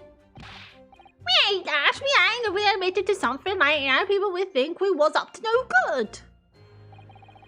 Well, instead of Ringo, me old China, we'd only land ourselves in even more trouble. And in fact now, as a result of lying in your previous testimony, that's exactly what you've done, landed yourselves in even more trouble. Yeah, well, that's what a luck. Says the rotten apple eater. Where did your fruits go? Witnesses, explain your actions to the court. Why did you ransack the victim's counter? We never ransacked nothing. Right, that's right. More like we tidied the place up. That seems like you're fucking serious. serious, Sutu? You fucking serious? You really think that we're gonna believe all that? Sorry. Mm-hmm. It was when we heard a gunshot, see, made us both jump and all that stuff and flying. Hold it. So what you're saying is, the sound of the gunshot shocked you so much you knocked all those things off the counter? Well, it shocked one of us that much, yeah. This bag of nerves and he needs to learn to keep his shirt on. I'm knocking one out, alright, but I mean me dead granny would have woken up at that bang. Big Wolf is screaming like a blooming baby and fell over on the counter. He knocked over a load of books, a candlestick and some skull whatnot. The lamp was broken. I got tangled in some marionette to what knocked over a picture frame, what knocked them scales on the floor. You've really mastered working quietly then. Well, like you, my granny would have been scared back into her grave at a clatter like that. So in short, the gunshot took you by surprise. And then Sam, I mean, it was quiet as a mouse, and then all of a sudden, BAM! Oh, he's not happy. Excuse me. Inspector Gregson, do you have something to add? Like I keep saying, I don't appreciate being lumped in with these scoundrels. No, something to add about their testimony? You seem to react just now at what Mr. Skulkin said. Did it make you think of something? It's probably nothing, of course. I wouldn't even bother to mention it, only... Well, the fact is, cases don't get solved if you ignore the little details. How about you just tell us what's on your mind?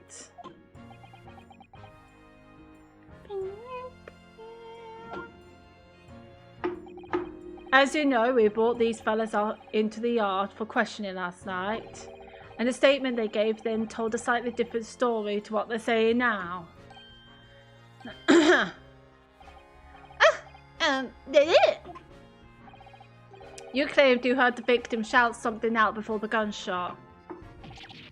Might have got, might have. Does ring a bell now you mention it. Granted, it's only a minor detail, but still. I can't help feeling like perhaps you've been a bit sloppy with your testimony here, eh, fellas? If I discover the witness's testimony has been any more sloppy than it has hitherto proven to be, I shall be forced to bring the very harshest punishment to bear against them. Easy, easy. What can you make this time? That's it, yeah, it's all coming back to me now. Then speak. Supplement your testimony with whatever details have miraculously returned to your questionable minds, sir. Right, you are. Go. Just before the gunshot, we heard a voice yelling out. Give me that gun. Well, what voice? Was it a man's voice? Was it a girl's voice? Like what? So in fact you heard the voice and the gunshot almost simultaneously? We did, Gov, we did. Although I suppose if you've been honest, we heard a kind of wavering voice before the yell and all.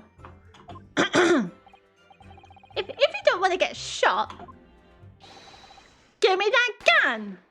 Bam. Kind of thing. A career in acting tragically missed.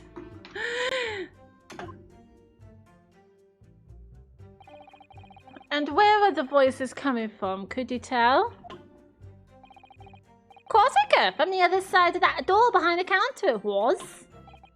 From the storeroom where the victim was found dead. And the voice you heard, it was that of the victim, Mr. Windybank. Oh, my goodness alive. Of course it was. Do you have to do that? Oh, it's Granny's life. Of course it was. So that would mean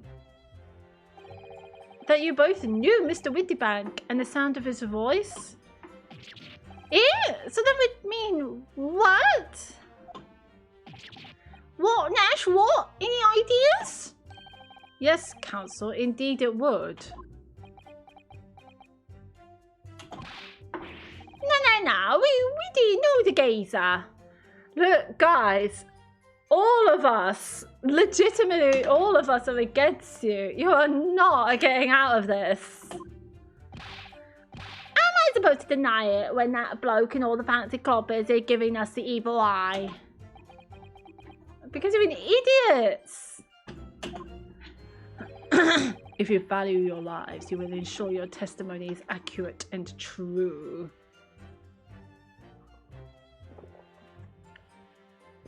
Ron Seeks, control your witnesses. They're idiots.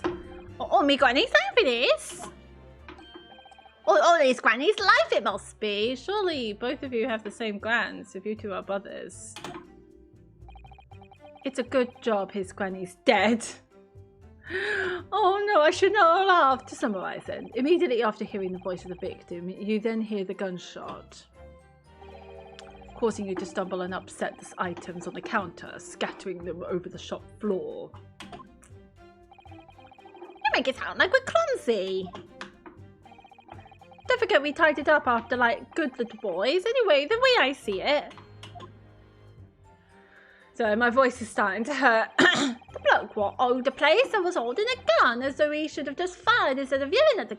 Wait, what? What was that? What was that? So the bloke was holding the gun. Hold it!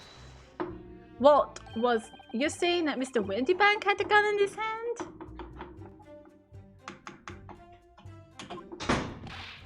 Oh yeah, I bet that was a sight, eh? Them two waving them guns at each other must have got preheated. So there was another gun? I mean, just before he shouted out, we heard the geezer say, if you don't want to get shot. What? That doesn't sound like Mr. Windybank at all.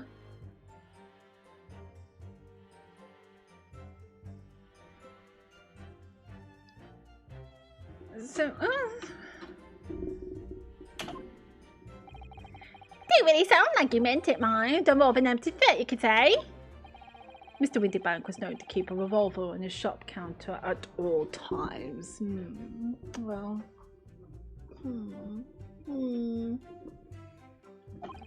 People say that to protect the articles in his keeping, he'd readily put a bullet to someone's head if required.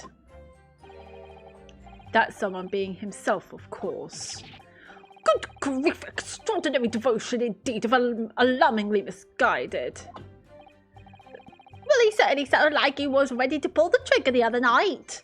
Only the person he was going to shoot beat him to it to cook this goose proper. Bet he wished he squeezed the trigger instead of wasting time shouting, "Give me that gun." And it was directly after those words that you heard the gunshot. I'm so confused. Did he have the gun? Did he want the gun? Did he what? What is going on?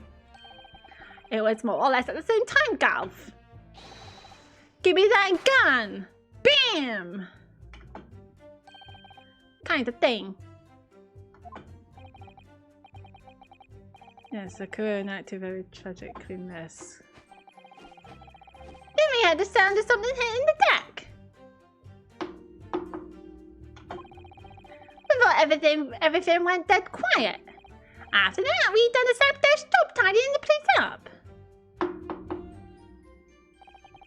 The media never give me a fire. We was thinking the shooter come out the door and get us next. Hold it!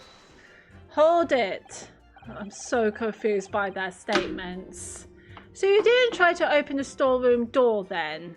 Not on your life. It went deathly quiet after that, it did, but the wind right at me. But anyway, the door was locked, weren't it? No way that was opening. Yes, of course. It was locked from the inside. Or so we've been led to believe. It was golf it was, so from the inside. Right, so we had no way of knowing what was going on in there, did we? Unless there was some other way to get a view of the inside of the storeroom, like through the keyhole or a spy hole perhaps? Don't ring no bells, don't light no lights. Why did he always look so happy? We had a cutting run before we noticed anything like that. We're still cutting our teeth in this game, see, but one day we'll really cut the mustard. Please, cut it out. Yes, please, cut it out. But as we know, behind that door was the victim's lifeless body, with the accused not 2 feet away. Excuse me.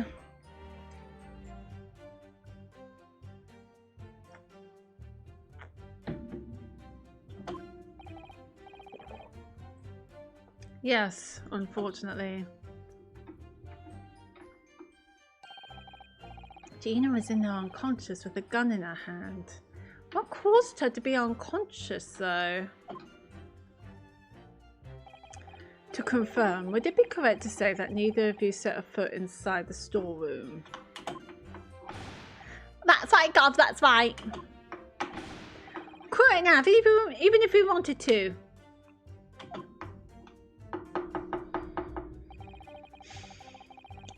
We stuck everything back where we found it and scarpered straight into him in the black. Oh, you mean this guy in the black clothes? Okay.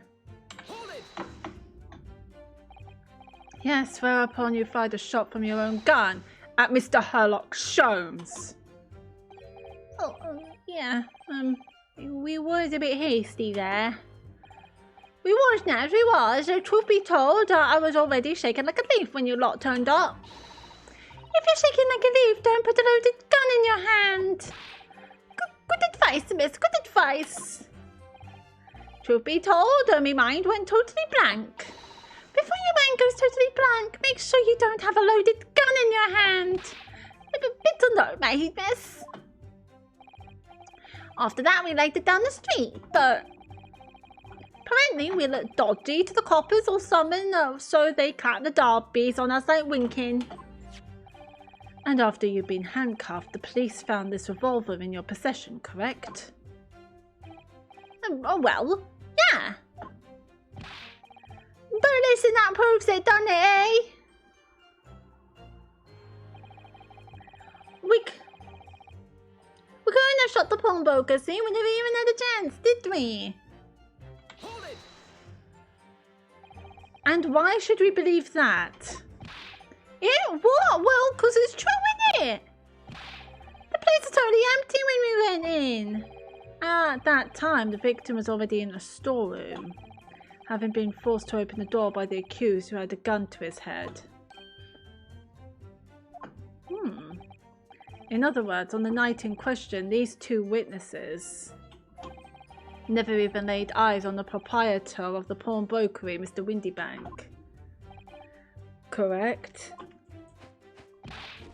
You got it, mister. Down to a T. So the Skulkin brothers never actually encountered Mr. Windybank?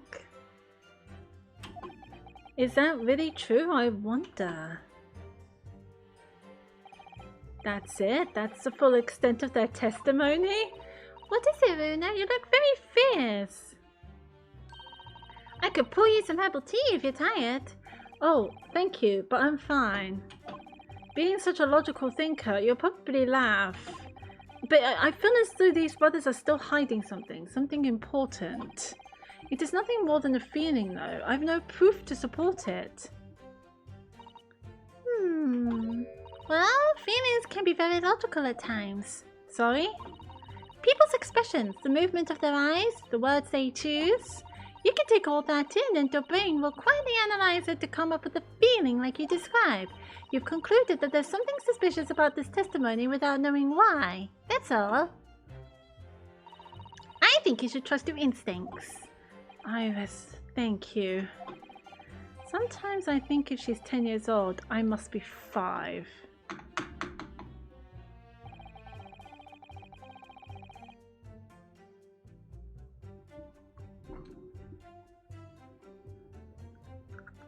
Hmm.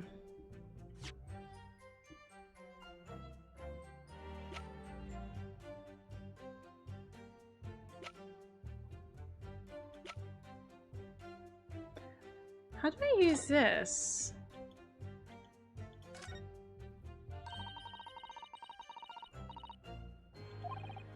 And then when you look through the eyepieces, you can see the image in 3 dimensions.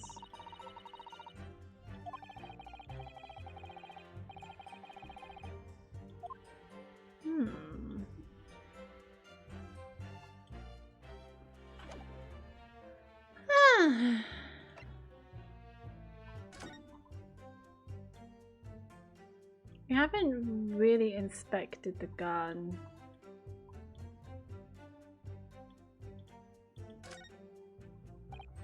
So there's ammunition still loaded in 5 of this revolver's 6 cylinders.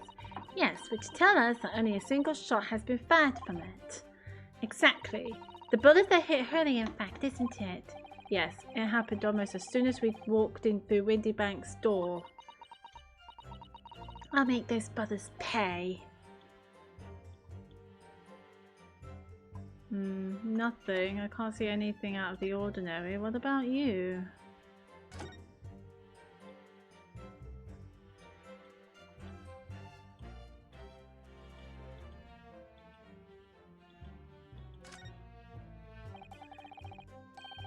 The cylinder is completely empty. The Windy Bank always used to keep this gun to hand on his shop counter. So this gun is empty.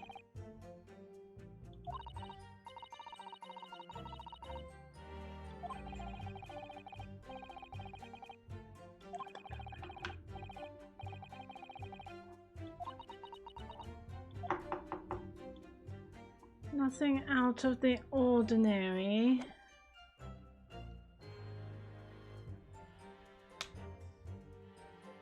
What's this?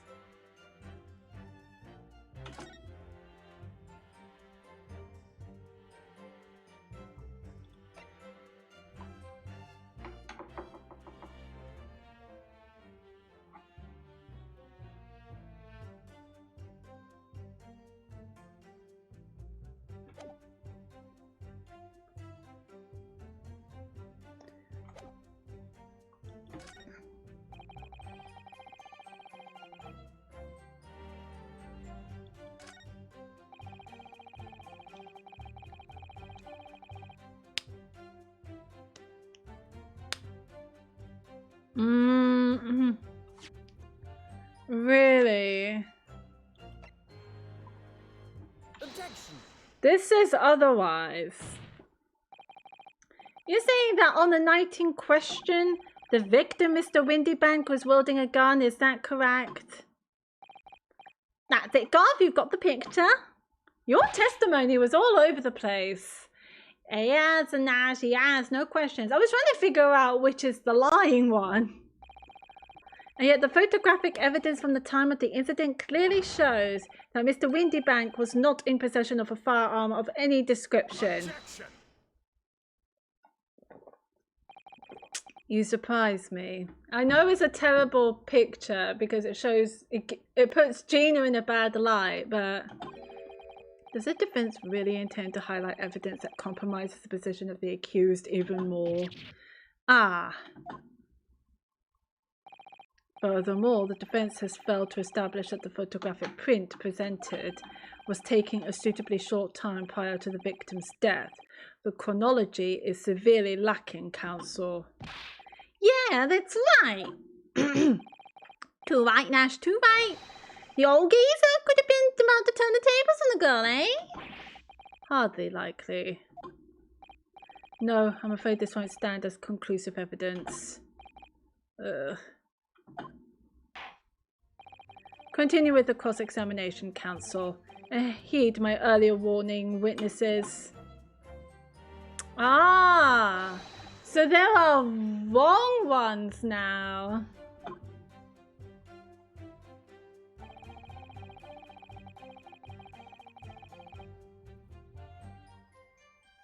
He wasn't yelling at the girl though. He doesn't seem like...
I think it's...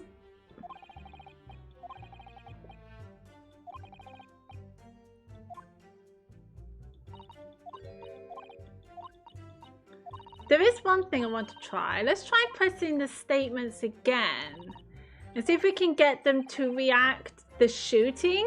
Because they reckon they shoot at the...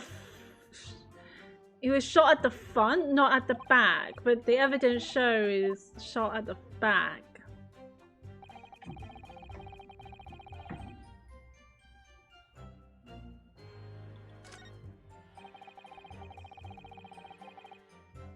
Hold it! So I think it's this one.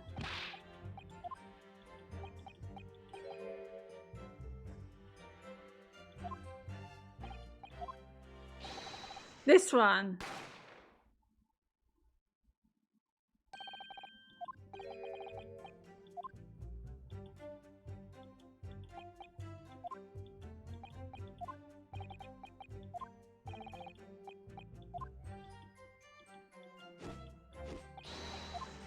Also, when they say, "Oh, my granny's alive," that's a red flag to me, because they're trying to make you see that they're telling the truth, when in actuality they're not.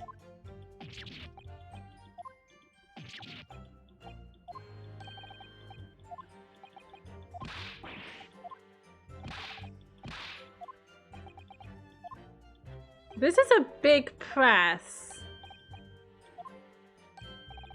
Are they going to act it out again?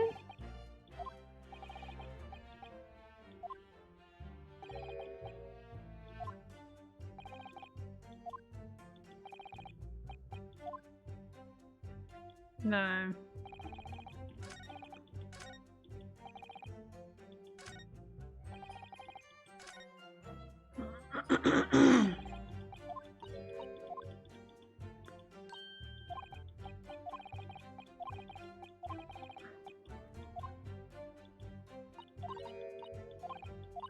Let's try that again. I want to go to that statement again and present the evidence of the photo of Mr. Windybanks.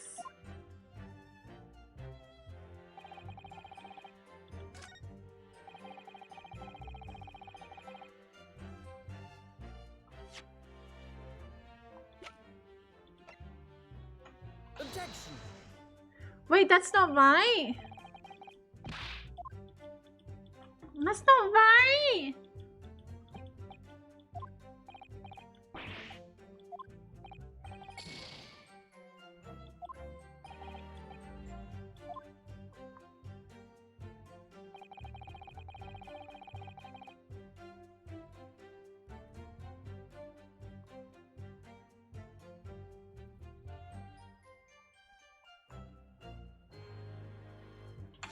There's something I'm missing.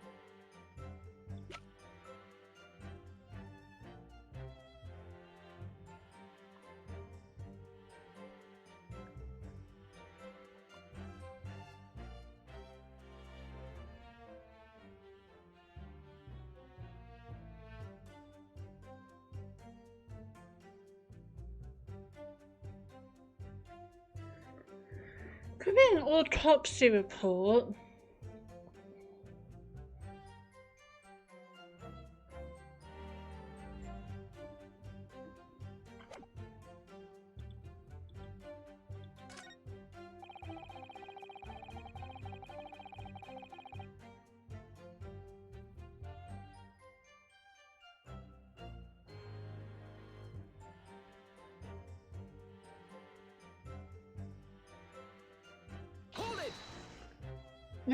Maybe it's the right statement, but the wrong thing to show.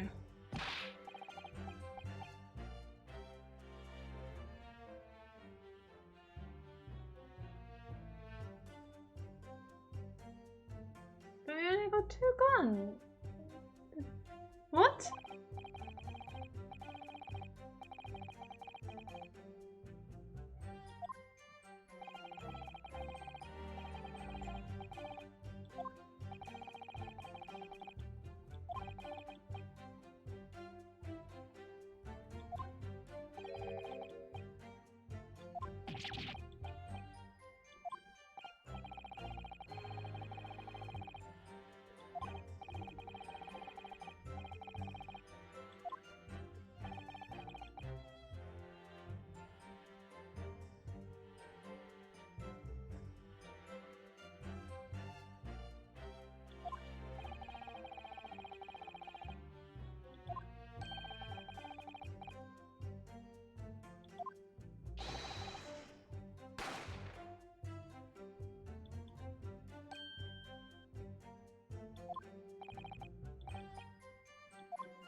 So maybe it was that one.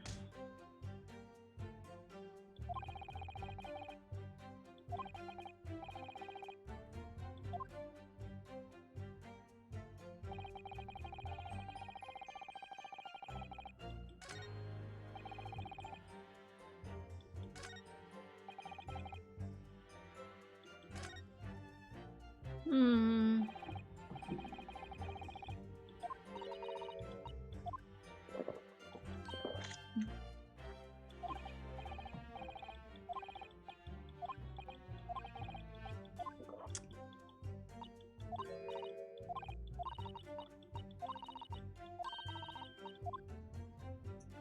I am very confused. But I think I have to show the picture of Windy Banks in the third statement. It wasn't that one. Nor that one. It was this one. I think I have to show the picture of this. Objection! Yes! I got it! So you're saying that on the night in question, the victim, Mr. Windybank, was wielding a gun. Is that correct? That's it, Golf. You've got the picture. There you had so many lies. It was so hard to pick which one. Yes, no question. And yet, photographic evidence obtained immediately after the incident clearly shows that Mr. Windybank was not holding a firearm of any description. Eh? You what? Oh, then Bennett ain't right! There can be no question that the victim's revolver was used in the incident. I would remind the court that Mr. Windybank's gun was found at the scene. Not only was it identified as the murder weapon, but it was found in the accused's hand. Yeah, that Maltula used the victim's own gun to finish him off. Give me that gun! Bam! Kind of thing. Hold it! Stay exactly where you are. Right there. Eh? They're so stupid. If the crime had taken place as you've so colourfully described in your testimony, it would give rise to an undeniable and significant inconsistency in the final moments you just acted out. Goodness, are you sure, counsel? Oh, you intrigue me, my learned friend, but let's see some evidence to support your claim. Where is the proof that demonstrates this inconsistency in the witness's portrayal of the victim's final moments? I mean, this picture I just shown. Take that! According to their testimony, the witnesses claim to have heard a shout of "Give me that gun," followed by the gunshot. Indeed, with the two events happening almost simultaneously, or so we've been led to believe. Yes, that's right. Now, if that testimony is true, it would mean that at the moment of death, the victim and his attacker would have been facing each other. However, if I could ask the court to study the photograph of the victim's body again, you can clearly see that Mr. Windybank was in fact shot from behind.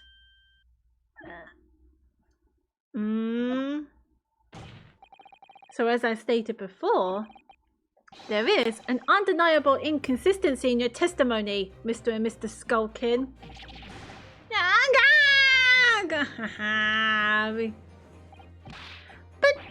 But it's the gods on his troth! Isn't it? Yes, it is. When he was shot that night, the shopkeeper had a gun in his hand. We saw it with our own bleeding eyes. Did I hear you right just now? You actually saw Mr. Windybank holding a gun? Something like that might have slipped out. You two? Guys, we know you're guilty. Ladies and gentlemen, you have all just heard the admission by these two witnesses that on the night in question, they actually saw with their own eyes the victim wielding a gun, which can only mean that despite their testimony to the contrary, the Skulkin brothers must have encountered the victim in person. yes, nah! I love that Gregson is standing there going, I'm just having my fish and chips. Da order! Witnesses, explain yourselves at once. Well, the thing is, It weren't supposed to, It would seem that my previous warning fell on deaf ears. I made it quite clear that false witness would be the death of you. Am I to understand that you replaced the untruths of your original testimony with renewed lies? I'm so sorry, Governor. Truth is, see, we, cut it out, cut it out.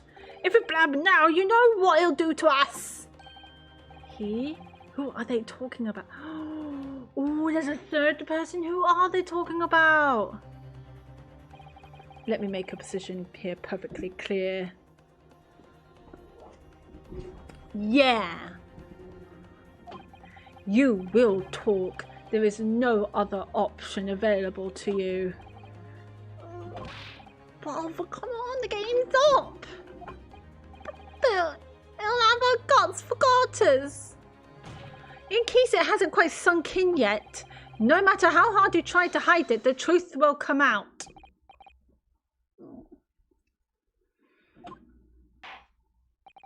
On the night in question, it is now apparent that you brothers met face to face with the victim. I demand that you testify again to explain the precise circumstances under which this meeting took place. Well, do we have to? On pain of death. I suggest you make yourselves fully aware that this is your very last chance to tell the truth. Alright, you two, come on.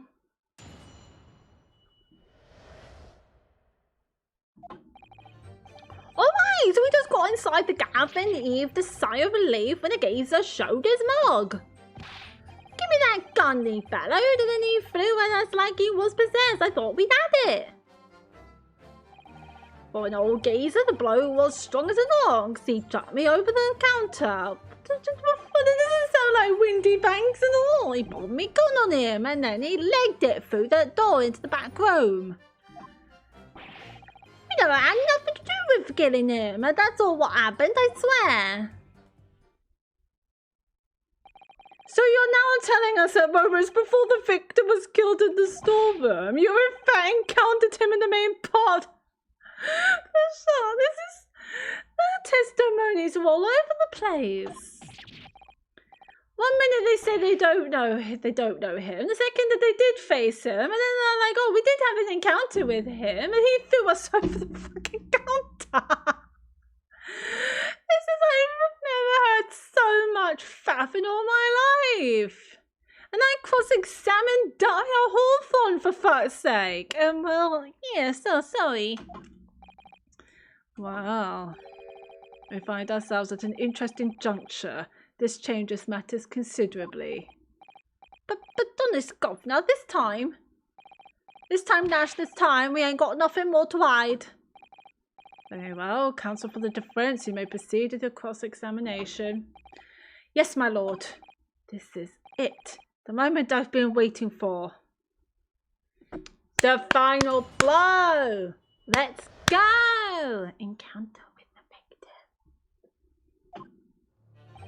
Alright, so we just got inside the gap and heaved a sigh of relief and the geezer showed his mug. When you say geezer, I presume you mean the victim and proprietor of the shop, Mr. Windybank. Or else, sorry, I mean, that's right. He was keeping a close eye on the entrance to the gap, obviously. But we never thought no one was going to come out of the back room like that. The back room being the pawnbrokery storeroom? Yeah, that must be where he popped up from, or any place he could have been. So it would seem the victim was already in the storeroom when these brothers entered the premises. Which means Ginny must have been in there at that point as well. But that doesn't make sense, does it? If Ginny had threatened Mr. Windybank in the storeroom with her at gunpoint, Then why would he have emerged from the same room all alone when the brothers arrived? Oh, I don't know. Did you see the accused at that time? What, that mortal? I couldn't tell ya. No way, Copper. We had bigger fish to fry then. I mean, the old geezer just lost it. I mean, you did sneak it. You did go in to try and steal stuff, so... Give me that gun, he bellowed, and then he flew at us like he was possessed. I thought we'd had it. You mentioned that Mr. Windybank shouted those words in your previous testimony too. However, you claim that you heard him yelling them on the other side of the storeroom door. Oh, did we? Yes, but the truth is he was shouting those words at you, wasn't he? Well, yeah. Was the victim Mr. Windybank wielding a gun at the time? Was he ever? Blimey lummy, a great ugly barrel he had pointed straight at me frontispiece. So what you're saying is, you definitely saw Mr. Windybank with the gun at that time, is that right? Yes, Gov, it is, spot on. Then all of a sudden he came at us, he did. It was bedlam, I didn't know it was going through. You were clearly all going through each other. Oh, like I said, we thought we had it, I mean... For an old geezer, the boat was strong as an ox. He chucked me over the counter. Hold it! Yes, I noted that you mentioned the counter in your previous testimony too. Well, yeah, of course we did. He knocked over a load of books, a candlestick and some skull, whatnot.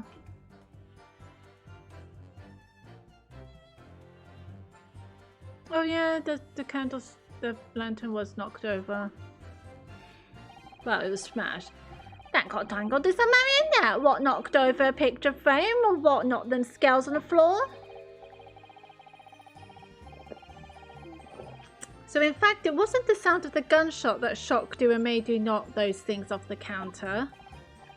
Well, Big Bob here went flying over that counter like a gunshot, I could tell you. Then the old geezer pinned him. He did, Nash, he did. If you hadn't been there, the bloke would have flattened me like a bloomin' pancake in seconds. At the time in question, the alarm was raised at the local police station via a secret cable from the pawnbrokery. There is a button under the counter used to activate it, which was presumably pressed by the victim. That's right. When the brothers fled the scene and back onto the street, they ran straight into the arriving police, didn't they? Poor Mr. Windybank. He did everything he could to protect his shop. I pulled my gun on him and then he legged it through that door into the back room.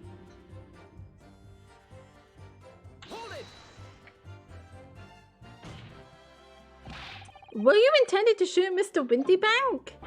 No, never. I was just, you know,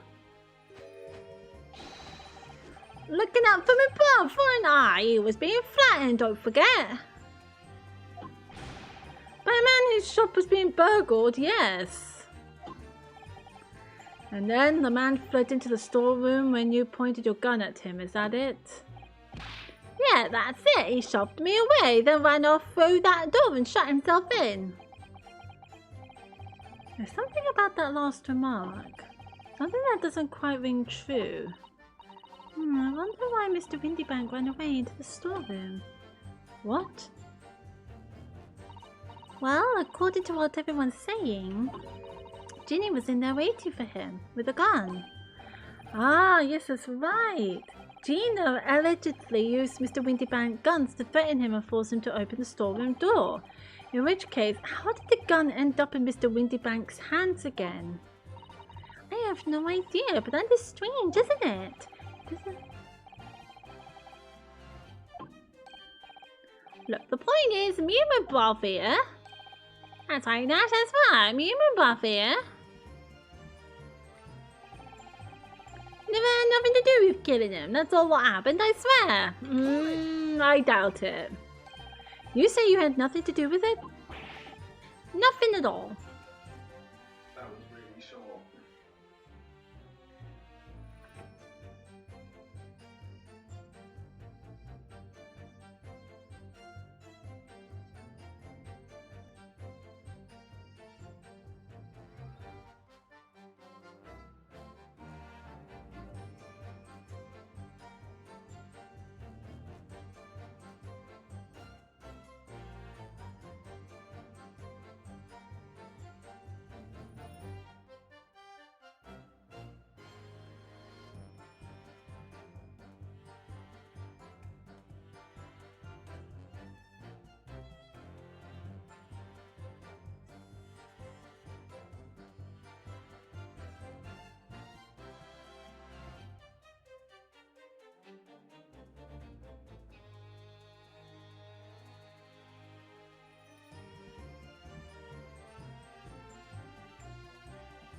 at all. Nothing, Garth, nothing. The old geezer went and shot himself in the back room, didn't he? Locked it was from the inside. We knew it was because we tried to open it, but it's a decent door, that one, going strong, we ain't budging it. Why would you want to open the door? So in the end, the situation remains unchanged. Inside the storeroom with the pawnbroker, there was only one other person. The sole person who could possibly have shot the victim, the accused Miss Gina Lestrade. It would indeed appear so. What say you to that, Counsel? I don't know. Was there anyone else apart from Gina who could possibly have shot Mr. Windybank?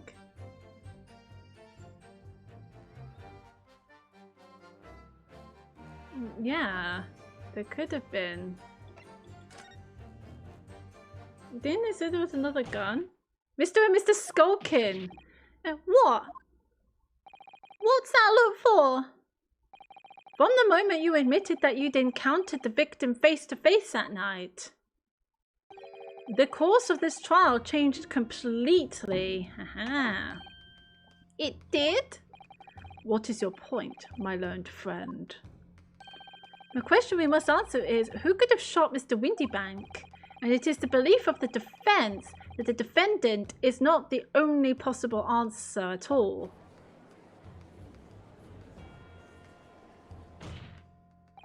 You have my attention.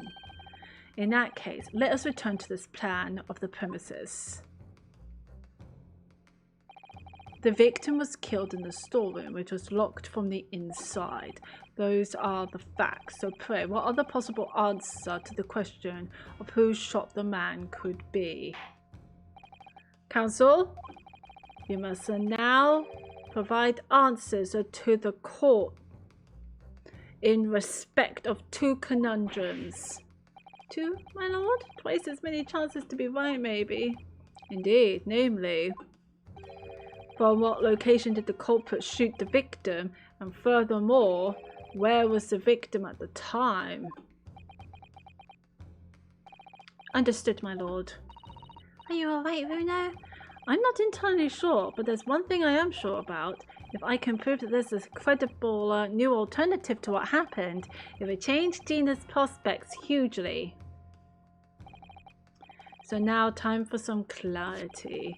Show the court on this plan the answers to the questions posed by his lordship. If you believe someone else could have killed the victim, indicate from where that person could have fired the gun.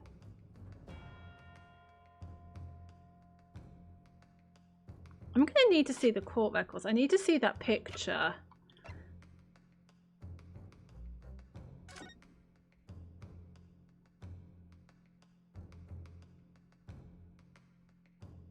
So if he's facing this way, then it would be behind. Okay. No, I got it.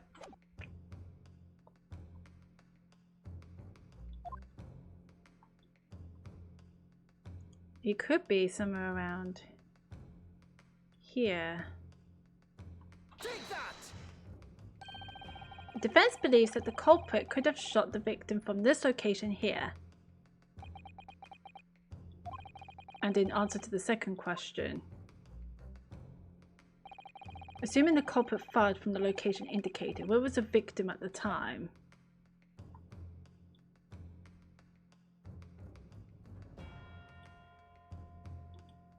So he said diagonal, so I'm going to say there.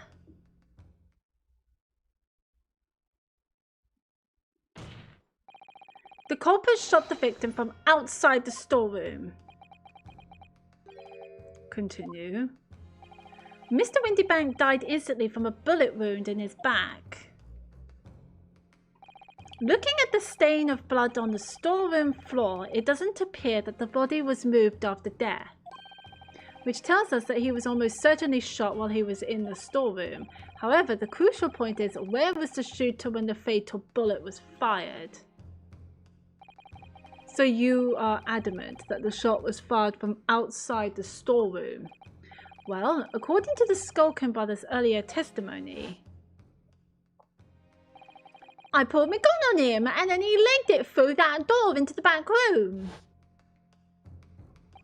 If Mr. Windybank ran away through the door, we have to assume that the door was open at the time. Oh!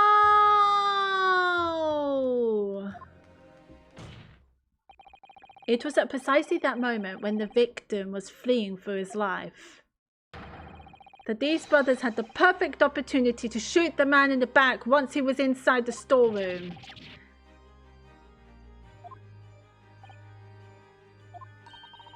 Come to think of it, do you remember what the prosecutor said at the start of the trial?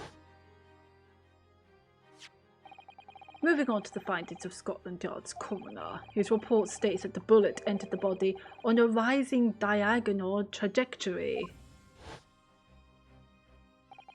It means the victim was likely shot by someone significantly shorter in height than himself.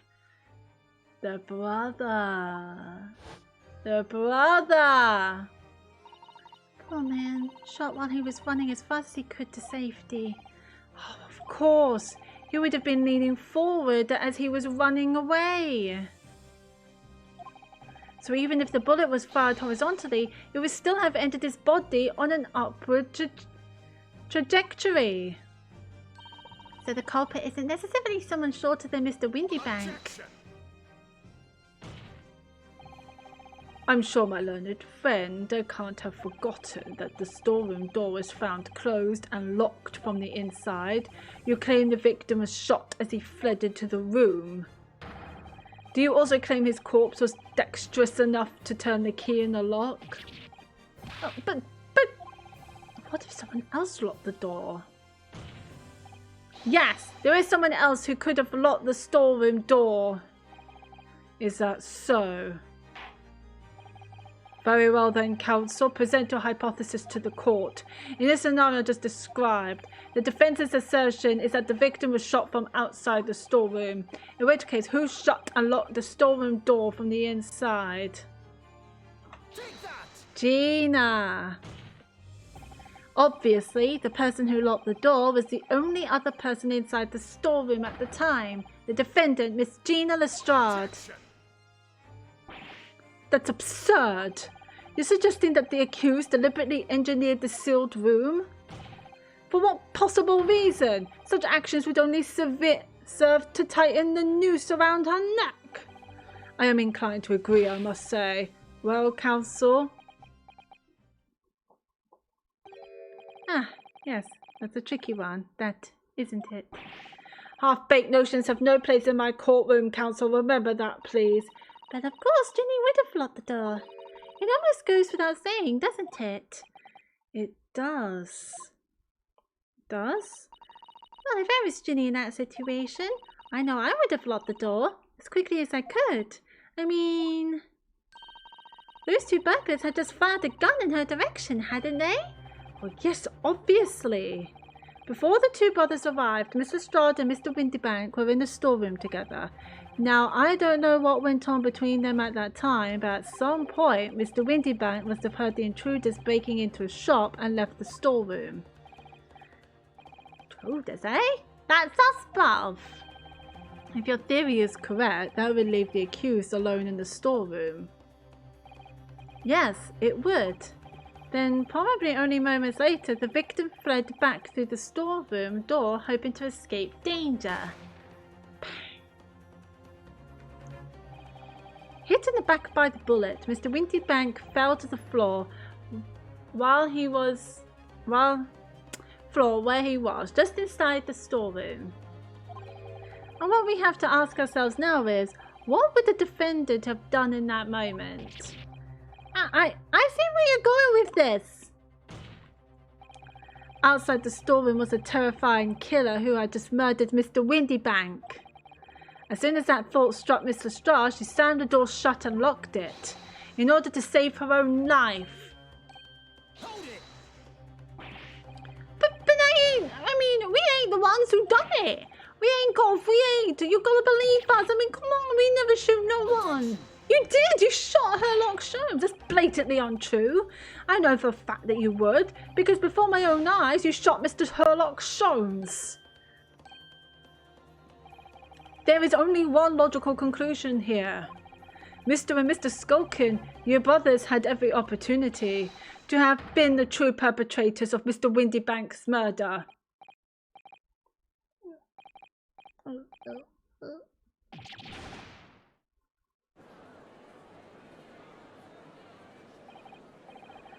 This is... So you mean to say it wasn't the pickpocket who shot the pawnbroker after all? I should have known it was those three brothers. They look as shady as a dense forest. That was amazing, Luna. What do you mean three brothers? We're talking about Gregson? All the members of the jury seem to be firmly on your side now. I know, first time ever, and probably the last. Well, I think you've done it. Surely they'll have to give a verdict of not. Why is he laughing? An admirable effort, my learned friend. What's this now? He's laughing? You find the situation amusing, Lord Van Seeks. I myself find the defence's argument most persuasive. I dare say. Such a chicanery is the bread and butter of the street performers in your provincial Eastern notion, but such a blatantly malicious conjuring tricks amount to nothing more than inexcusable pettifoggery here. What? The hypotheses you put forward so ostensibly, credibly cannot and will not stand. Because, you see, it contains a fatal flaw. What fatal flaw? Do you mean to tell me that you're unaware of your logic's failing? I said Lord Van Steeks. Might be an idea to explain this bally conjuring trick or whatever it is to the troops of the ground, The fatal flaw in my learned friend's argument is really very simple to understand. Assuming you're not too dim-witted to count bullets. By George, count bullets? Oh dear. You noticed then. Huh? What's everyone talking about? Counsel. Yes, sir. Oh. There was one shot. The gun, Mr. Windybank's gun had been shot. It had been shot, and only one shot was shot from the brother's gun. They used that gun to shot Sherlock Holmes. Only one bullet is missing from both of the guns. You counted the bullets. Tell the court how many bullets were found at the scene of the crime. Two bullets. Correct. The first, that which hit the victim in the back, ending his life. And the second, that which struck the detective, Mr. Sherlock Holmes, on his arrival at the scene. Indeed, the defense presented a picture showing the damage caused by the second bullet earlier in the proceedings. The bullet which injured Mr. Holmes appears to have passed through his body to strike the calendar.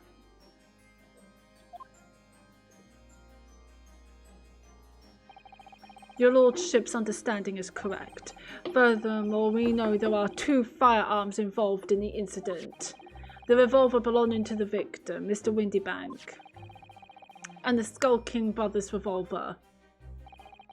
The evidence showed that a single bullet was fired from each gun. Yes, indeed it does. A single bullet from each. Now then, my learned friend. You yourself told the court only moments ago that these two brothers shot Mr. Sherlock Holmes right before your eyes. Yes, I did. Oh my goodness, I think you'll find that if the single bullet that was fired from the brother's gun hit Mr. Holmes, it means Windy Bank not shot by same gun. Stop. Only one bullet. Stop. Exactly. Yes, this Nipponese street performer presented an ostensibly credible argument. However, it was never anything more than a diversionary trick with no hope of standing up to scrutiny. Well, hang on. Shit, the guns. Stupid guns. Order, order, order. Pray forgive the discourtesy of flinging the dregs of this hallowed nectar into the public gallery. Oh, fancies. But this court needs to open its eyes. The accused, Miss Gina Lestrade, is no ordinary little girl. Despite her young years, she can, regrettably, no longer be described as a juvenile. No, the person in the dock is far from a law-abiding citizen. She has a past riddled with criminal conduct. The truth is, the accused broke into the pawnbrokery on the night in question with loathsome intent. As we can see beyond doubt in this print, which depicts her threatening the victim with the murder weapon. Excuse me.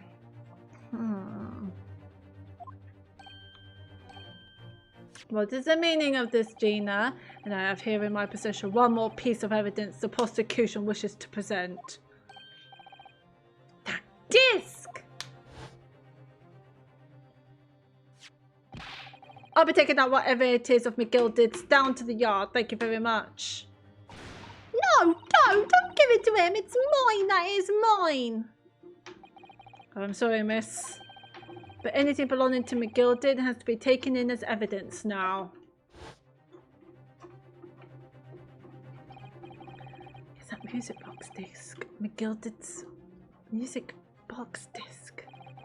The very day before the hateful murder of Mr. Windybank, the accused attempted to make off with this article, which clearly doesn't belong to her, and with none of the subtlety of a pickpocket, I might add, but by brute force and brazen impudence. Good gracious!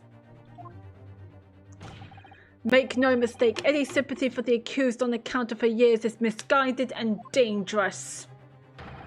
There are no depths to which this girl would not stoop if pushed, no crime she would not commit. The court forgets that fact at its peril. I see. I think it would be prudent to take this music box disc into evidence, counsel, as a green... Lord Van Zeeks, Inspector Gregson? Oh, yes, Inspector. We had a meeting yesterday at the yard with the prosecution service, and, I think it was agreed that that disc wouldn't be used as evidence. No, I'm confused. What? What's this all about? Why is the inspector acting strangely? That's the first time he said anything to Van Zeeks at all. I am unaware of any such meeting. But those were the instructions right from the top. The government bigwigs were insistent. No. We need the disc and the evidence. I can't... Inspector, I am the prosecutor and I alone determine how to present my case. Your warning is noted. Thank you. The prosecution wishes to proceed with submitting this disc as evidence, my lord. I can't believe I'm saying this. Van Zeeks, thank you. We need to know more about this disc. Indeed. Bailiff. A metal disc used to play music in a mechanical music box.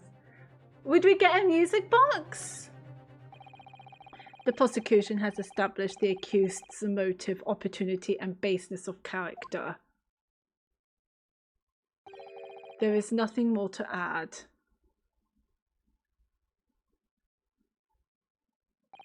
Ladies and gentlemen of the jury, I await your informed decisions and rest my case.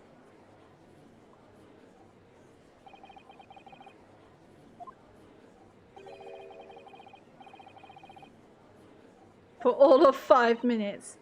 Oh dear, I wasn't even for 5 minutes, Bruno. My lord! I wonder if I might say something at this point. Proceed, Mr. Foreman. Been stumbling about it in a bit of a fog up to now, if truth be told, but all of a sudden, he has his belly on for this to me and my men, so they went through for it. Oh no. Very well, the court will hear from the jury. Ladies and gentlemen, you will present your leanings as to the defendant's culpability. They're all gonna say guilty, aren't they? Oh. Guilty. Guilty. Mm. Guilty. Guilty. Mm.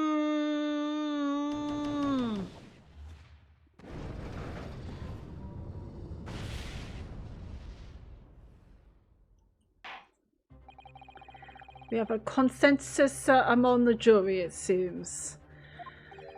When you have eliminated the possible, whatever remains must be the truth. That's my line. I wrote that for Hurley. Ah, how dare he use it against us? Don't worry, Iris. I don't think we've finished yet. There's still more to this case than we realize. There must be, because there's one thing that I'm absolutely certain of. Gina didn't shoot Mr. Windybank. That's beyond any doubt. Yeah, it doesn't make any sense. Very well. We will proceed with the second summation, examination of the day. Mr. Foreman, are you and the other jurors ready? Garradeb Squadron is primed and ready for action, sir. Very good.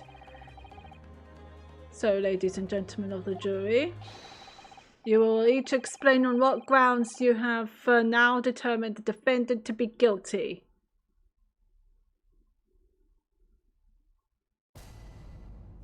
Judicial findings. Let's see if I can figure out each other's contradictions before I'm pressing them. What's a rogue? Always a rogue, I say. Different breed to us law-abiding citizens. As only 2 bullets are found at the scene, I would say the whole case is done and dusted. You don't need a stereoscope to see the truth here. Every which way you look at it, it was our pickpocket. I never imagined that simple operation would cause me such grief. Grief! The accused attempted the theft of the previous day. I can see I'm in for a busy day ahead. I am ballistics expert. I have seen many shootings. There is nothing I do not know about guns. Okay. It seems there is little remaining room for doubt. I have to admit I was rather bowled over by the argument put forward by the chap in black. But when that fell apart like a house of cards, I saw that I'd jolly well been hoodwinked. Well, no more. The whole courtroom is turning against me. It's not fair, Iris. That prosecutor's being mean. Just because Ginny's done something she shouldn't have done in the past, that doesn't make her a murderer. Allow me to savour this fruity vintage while I savour the spectacle of your fruitless debate on the matter. Here's to the truth coming out, eventually.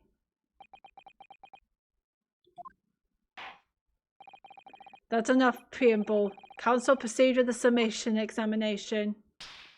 You can do this. We can do this. I have faith. Yes, my lord.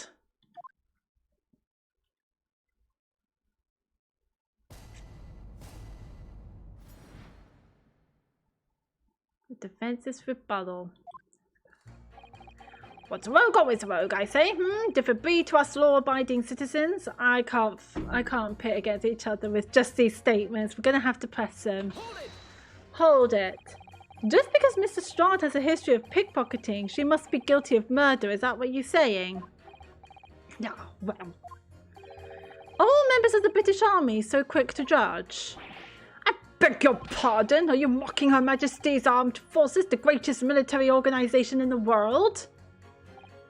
No, I'm simply illustrating my point. Making assumptions about people because they're a soldier or a pickpocket is wrong and dangerous. Well, yeah, might have a point there, I suppose.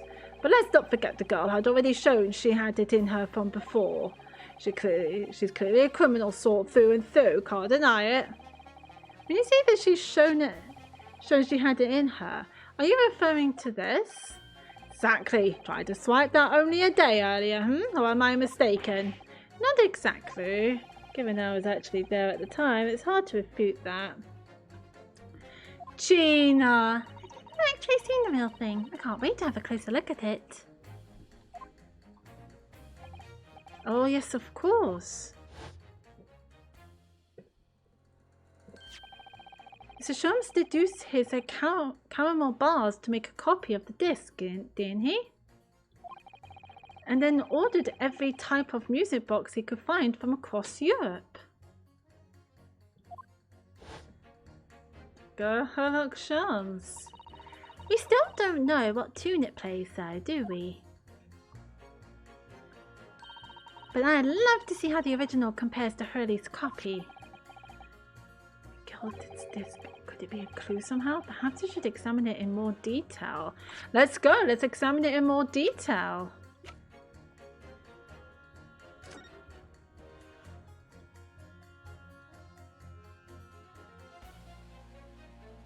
I mean, this is Mr. Gilded. But there's blood on it. Oh, Runa, look! This is blood! Yes, you're right. Just a small smear, but definitely blood. Actually, I feel as though I might have noticed that before. Ha! Then it's my time to shine again. I thought I'd be waiting forever. Alright, hold still with that disc, Bruno. Can we get this done quickly, Iris? In a flash. Go, go, go, Iris!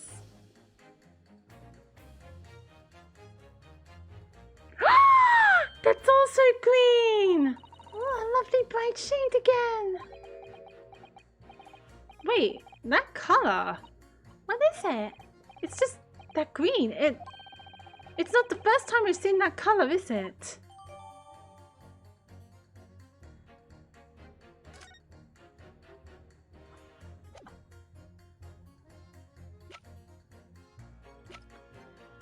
Wait, so it's... How strange! It's not Sherlock Holmes's?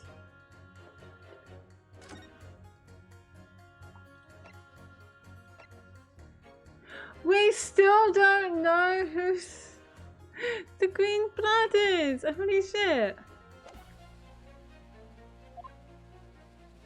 Okay. There's only 2 bullets were found at the scene. Oh, we said the whole case is done and dusted. Hold it! It's the number of bullets that has you convinced. Only 2 bullets were fired, and the 2 guns that fired that have been examined by the police. When the parlour maid asks me how many are invited for dinner, I always tell her to count the table settings. Well, that's logical, I suppose. Although... Yes? Sometimes after dining, crockery does go missing. 1 or 2 guests rather like the fine china. Does your employer dine with thieves? So I suppose. If there was another bullet somewhere of which we were unaware, I'd have to reconsider my position. A 3rd bullet somewhere? Could that be possible? No, wait.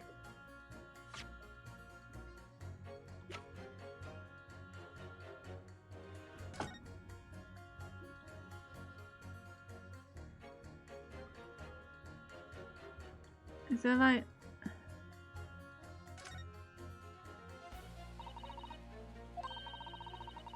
It's recalled a couple of months ago, isn't it, Bruno? Yes, or rather, mistakenly defended. I wonder what this name is doing on the back of the disc. That's a question I'd love to know the answer to myself. Okay, there's no bullets here. We've done the blood thing. I love this music.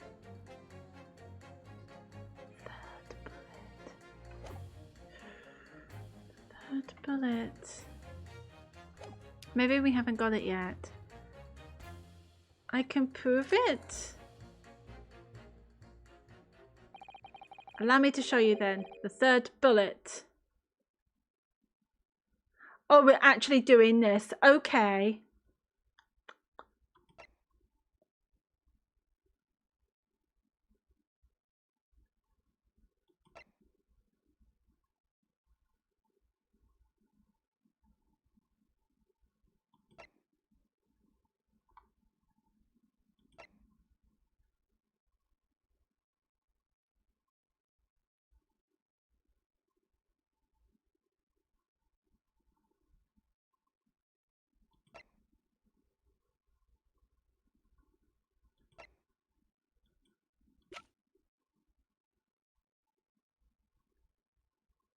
I feel like I need to press everyone.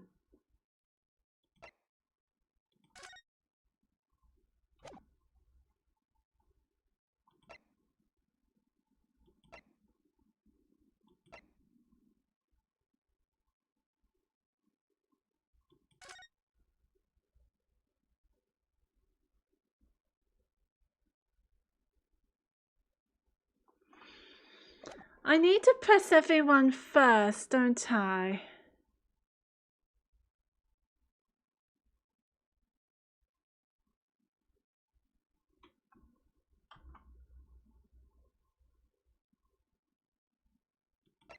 Maybe I'm wrong. I don't know.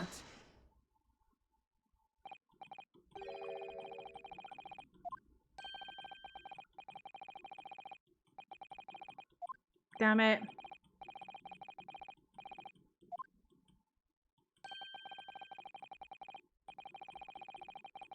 Okay, so I don't have a bullet.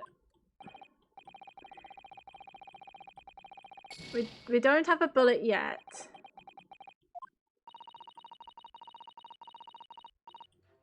Yes, I agree. You don't need a stereoscope to see the truth here. Every which way you look at it, it was that pickpocket. Okay, so I need to press everyone to get a possible third bullet. So if I've understood correctly, you need two pictures, a left eye one and a slightly different right eye one. Exactly! Then you can see the scene in 3 dimensions, like this. So if you have 2 bullets, I don't suppose you can see anything useful with them? I think you'll find that no matter how much you squint, the truth of the situation always looks the same here. The only person who could have shot the victim is that girl in the dock. How can you be so sure of that? Think about it. The Skulking brothers shot the great detective, didn't they? Yes, that's been mentioned once or twice. Although surely it's coming into focus now, isn't it?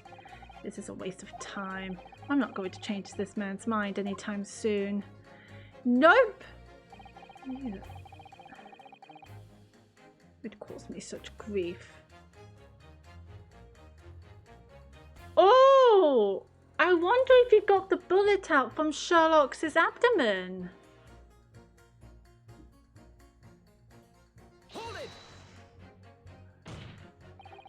Would you please stop muttering about things that have nothing to do with this trial, sir?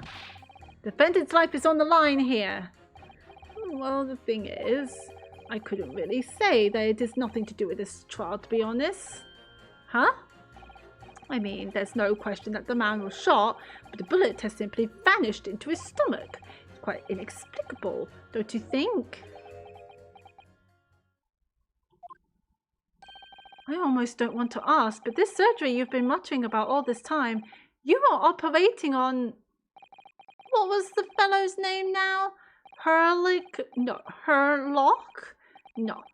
Herlock? No. Herlock Sholmes by any chance? Yes, good lord. It was that Herlock fellow. What? You're the surgeon that operated on Mr. Sholmes? That's right, using the very latest anesthesia techniques, I might add. It was a fairly major operation, I can tell you. It's crazy. Let me see. The fellow was brought in not long after midnight, if I remember correctly. They said he'd been shot by some criminal or other, so I opened him up like a shot. But the funny thing is, I went over his insides with a fine-tooth comb and couldn't find the bullet anywhere. So I'm afraid I had to throw out my hands and just stitch the fellow back up. My God. I hate to state the obvious, but... Yes? Surely that's because the bullet is still at the scene of the shooting. The counsel for the defense is correct, as is clearly shown in this photographic print. No, it can't be that, because it says the abdomen, unless Sherlock Holmes is a giant. The bullet that the Skulking brothers fired at Mr. Sholmes hit him in the stomach region. Somebody else is being shot. Something's not right.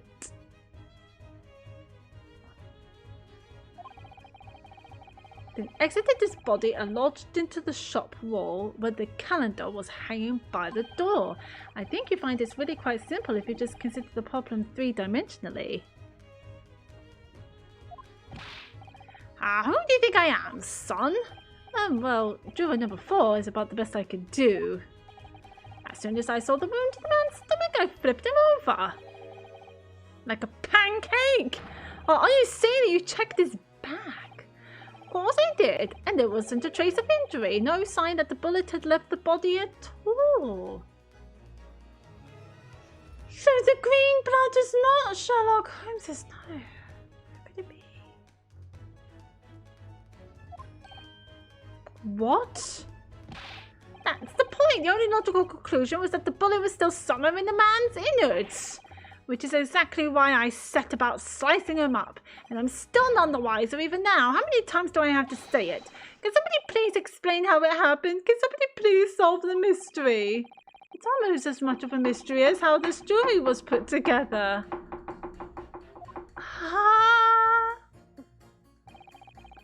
The mystery of where that bullet ended up is infuriating. Where's an expert when you need one? Alright, look, we need to talk to you more about this, doctor.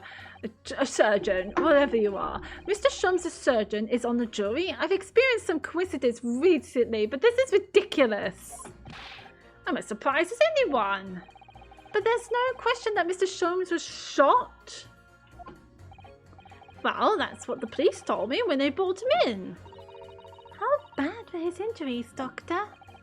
He was in a bad way. He lost a huge amount of blood, you know. And I suspect he was shot at quite close range, too, because his skin was badly burnt around the point of entry. Burnt? Burnt? As I said, I flipped the fellow over and examined his back, but there was no sign of an exit wound, which is why I thought I'd better locate the log and pop it out. And yet you see you found no bullet inside the patient. Well, I wouldn't have done, would I? Because it's in the wall of the pawnbrokers. Except that would be too high.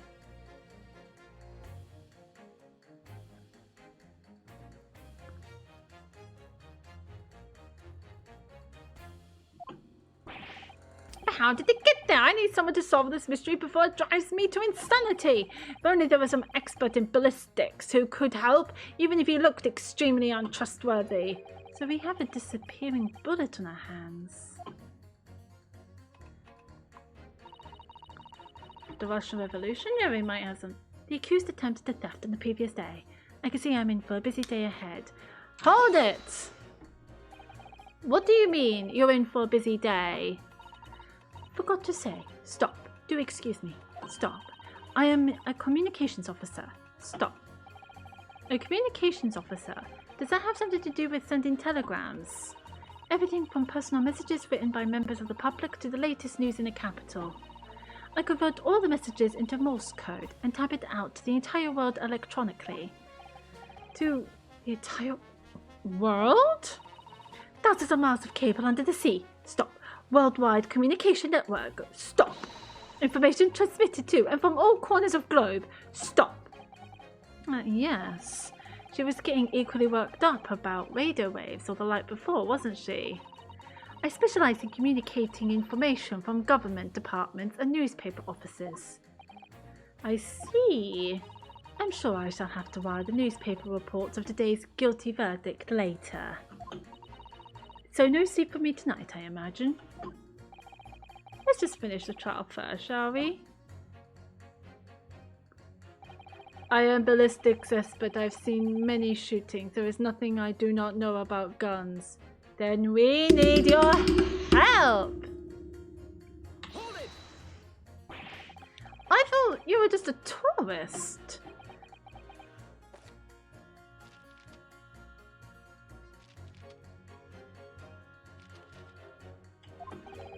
Good day. I am visiting London for sightseeing. I would like to take a bus to Crystal Tower, please. Juror number 6. There's no way he's just a visiting tourist. So you're a ballistics expert? Who knew? I have much experience with guns. Ah. I have lived through many. How do you say? Extreme, violent bloodbath of, no. Blood of, a bloodbath? Ah, extreme violent bloodbaths, perhaps? Da, those extreme violent bloodbaths. English is a very difficult tongue. Considering the sort of people you associate with, I'm surprised you still have a tongue. Anyway, if you have questions about bullets and guns, you ask me. There is nothing I do not know, no mystery I cannot solve. He's very confident in his knowledge of guns, that's for sure. But if possible, please, only in Russian language. He's not very confident in his knowledge of English, though, is he? No, still, we should bear it in mind. He's our man if there's a mystery about guns or bullets. Von Zieks has managed to convince everyone. When you have eliminated the impossible, he said, but he hasn't.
Sorry, a boyfriend was telling me exciting news. Alrighty then, if we're going to fight back, we need more material.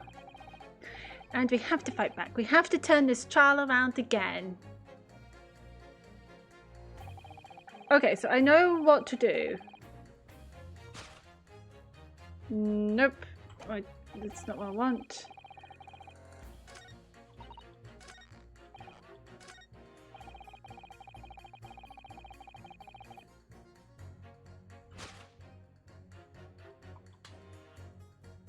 Objection!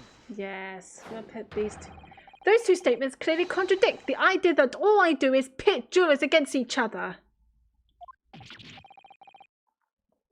Oh, a ballistics expert.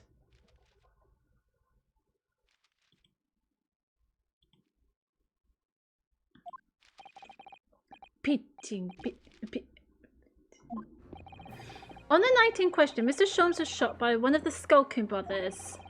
But since there was no sign of an exit wound on his back, we must assume the bullet didn't pass through him.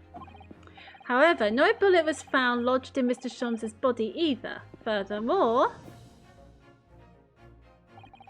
a bullet was found lodged in the wall of the shop where Mr. Sholmes was shot.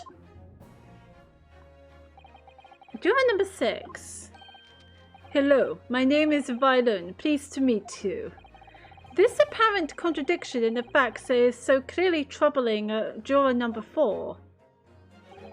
Are you able to explain the mystery? I have seen a very similar situation in Motherland. It was night. There was blizzard. I was running away along mountain road in freezing cold. Golly. The snow was piling high on both sides of the road. It was very narrow and dangerous. My pursuers had hunting rifles and they were on dog sleds. Mental note, don't ask too many questions. I was shot from behind and I fell down in snow. And this situation was very similar to what I hear today from doctor. They could not find bullet in my body and no sign of, how do you say, exit wound. Then where did the bullet go? Bullet never hit me. Well, if it never hit you, why did you fall down? Bullet hit frozen wall of ice very close to my side. What? One small piece, very sharp, broke away from a lump of ice and pierced my body.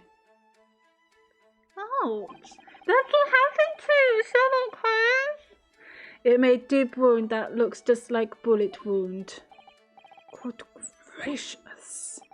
Of course, piece of ice quickly melted inside me, and that is solution to mystery of disappearing bullet.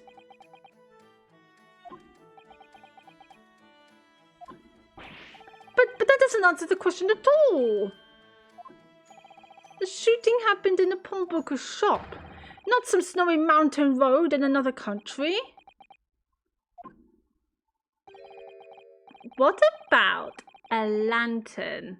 There's an idea, but we might not be looking at exactly the same scenario here. Oh no. Where exactly was Hurley shot again? Well, according to the report, in his stomach. Sort of around this area, I think. Well, that's precisely where he always wears a little pouch on his belt. A pouch? Actually, I might have noticed something like that. Yes, a pouch. It's where he keeps 3 glass vials of very dangerous chemicals that he uses in his investigations. Why is he carrying 3 glass vials of dangerous chemicals?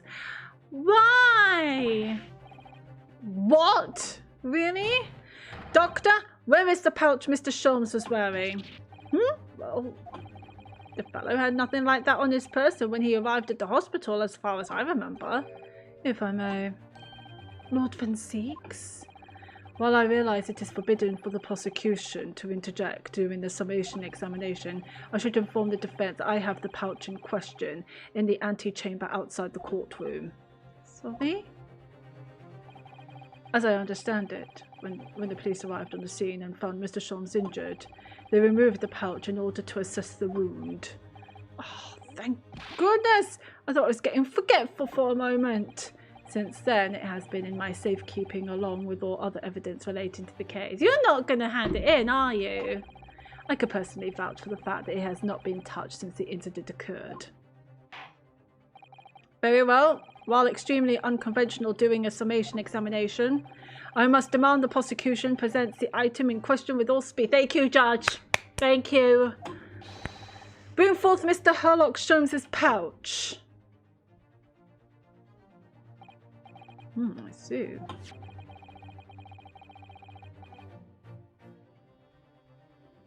So this is the pouch worn by Mr. Sholmes on the night in question, is it? Look at that! One of the files is broken and the leather around it is scorched black. It's almost as if the file exploded. Exploded? So that night, the bullet from the Skulkin brothers' gun struck Mr. Sholmes' pouch.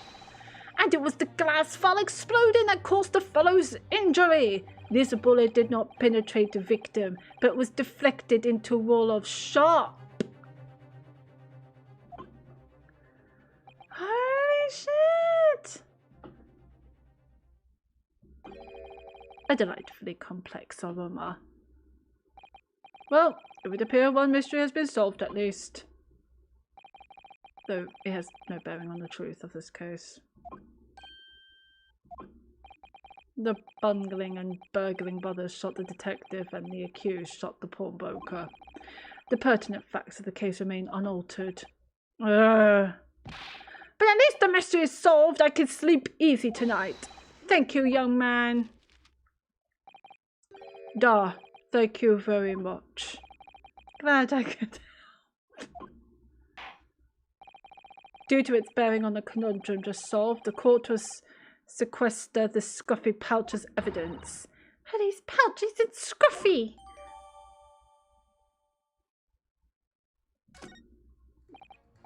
Now, the summation examination. I want to check this pouch. We need to examine everything about it. Oh, God. Oh! Hello! Ah! What is this? No, I can see it.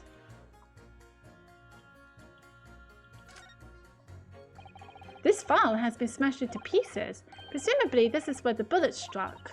As soon as the bullet hit the chemical in that file, there would have been a really big explosion. A big explosion? Well, Hurley's potions and chemicals are amazingly useful for the investigation work he does. But they're also quite tricky to handle. Safely, at least. They're very dangerous. Oh, I'm sure that when this file broke, the chemical inside would have ignited. Note to self, always walk on the right hand side of Sholmes' future. The left is the danger zone. So wait, you're not going to... Oh my god! There is a bullet! What if I pick on the other side?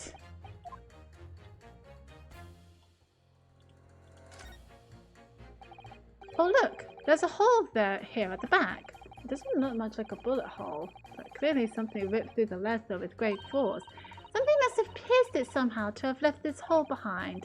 Yes, it looks that way. Mr. Sholmes and his pouch both took a beating, didn't they? Whoa! There's a bullet! Ah.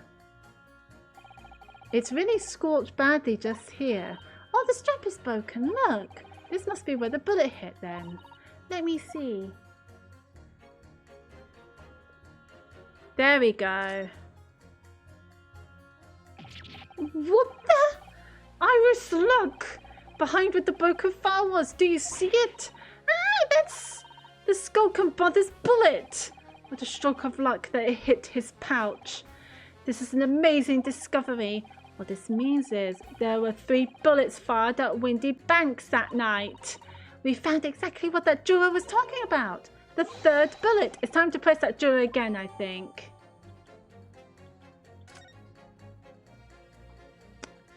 We finally got it. It would appear the defense is somewhat struggling to alter opinion. Please, my lord, a little more time. After all, that's a new piece of evidence. It could be a valuable clue, and you can't afford to overlook anything here in this game. There's still a way to turn this around. Somehow, I'm sure of it.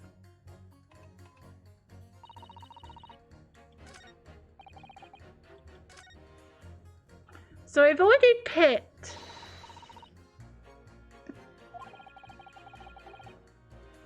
in the form of a pouch. Seriously though, it sounds like the great detective was on death's door.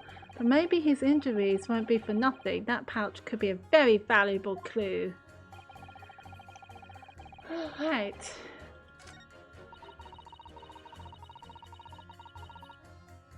So we need to pit her again.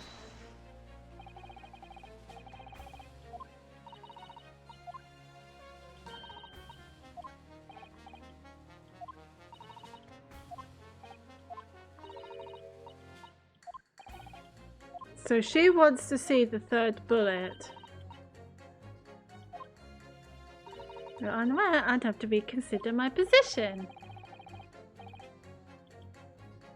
Yeah, I can prove it. Here is the 3rd bullet. 1/3 bullet. Here it is. We discovered it just now.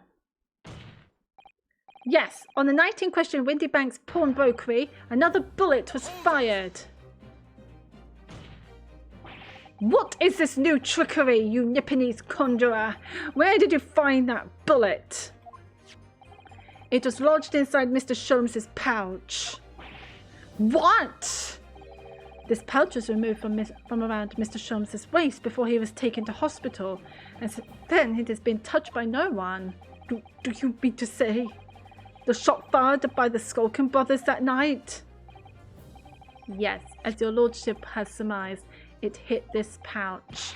But that makes no sense whatsoever. We already know the whereabouts of the bullet fired at Mr. Sholmes. It's clearly visible in this photographic print. 2 guns from the scene have already been submitted into the court record as evidence. Yes, that of Mr. Windybank and that belonging to the Skulkin brothers. And examination of both guns revealed that only a single bullet had been fired from each. But that must mean there's another gun. That's right, we now know that on the night in question, 3 bullets were fired. However, only 2 bullets were fired from the guns recovered from the crime scene, and until that incontrovertible inconsistency is somehow explained, we cannot and must not pass judgment.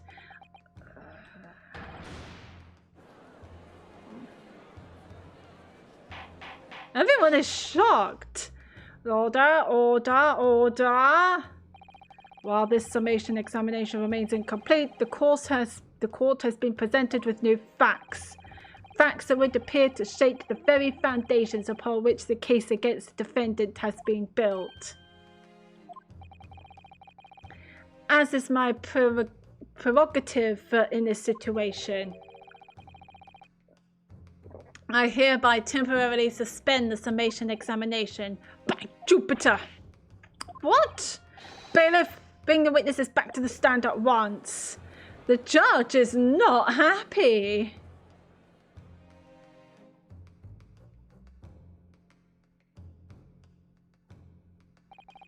Witnesses. Governor! Were you listening to proceedings while the defense carried out the summation examination? We was, Governor, we was! Perhaps we can dispense with a tedious preamble. Simply answer this one question. A 3rd bullet has been identified at the scene of the crime. What do you make of that? Make of it, Gov? I don't make nothing of nothing. If I can help it, is it one of yours? Go blimey, Gov, go blimey, not a chance! In that case, did you have an accomplice? What, eh? What? Never! The Skulkin brothers work alone. It's just the 2 of us. That's our trademark. No, they said there was another he. How soon we forget poor Sulky. Only 2 of the bullets from the crime scene originated from the firearms we have in evidence. The 3rd bullet was fired from another gun. Where is it? Mommy, that's an head scratcher. You 2. You're in for it. Counsel for the defense. Yes? I should like to hear your thoughts regarding these new developments. The 3rd bullet and the mysterious missing firearm from whence it came. Thinking back over all the testimony we've heard and all the evidence we've seen, I think I'm starting to form a picture of what really happened that night. My lord, I think it's clear what this 3rd bullet tells us about the Skulkin brothers. They had a secret accomplice.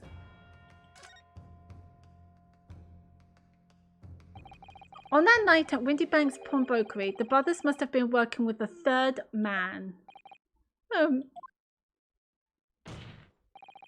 The witnesses are clearly doing their best to cover up the existence of this accomplice. But the evidence all points to the fact that there was someone else present. Someone carrying a gun. Objection!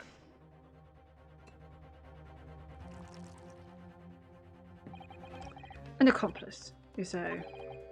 Pig's will. Nope, I agree. Nope, there is another accomplice. Because they keep saying he. These protracted proceedings have already forced us to endure 2 summation examinations. Yet in all that time, there has been not a murmur of a 3rd man, if this apparently wraith-like being exists. The court must be shown hard evidence. Without it, this fantasy will be crushed. The prosecution demands answers on 2 counts. Firstly, proof, evidence that this accomplice was ever at the scene of the crime. And secondly, the identity of this spurious character.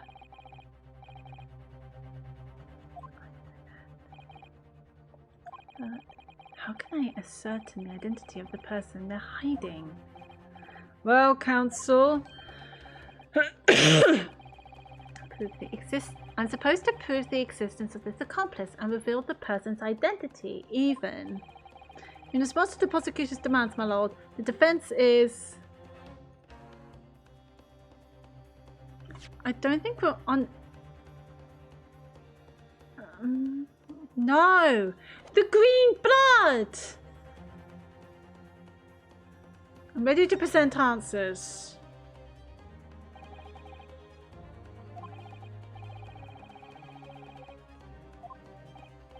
So, my Nipponese friend, despite the swimming eyes, you seem to think you have something to say.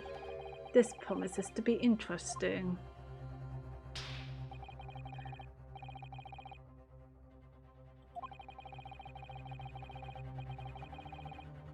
If it will make a difference.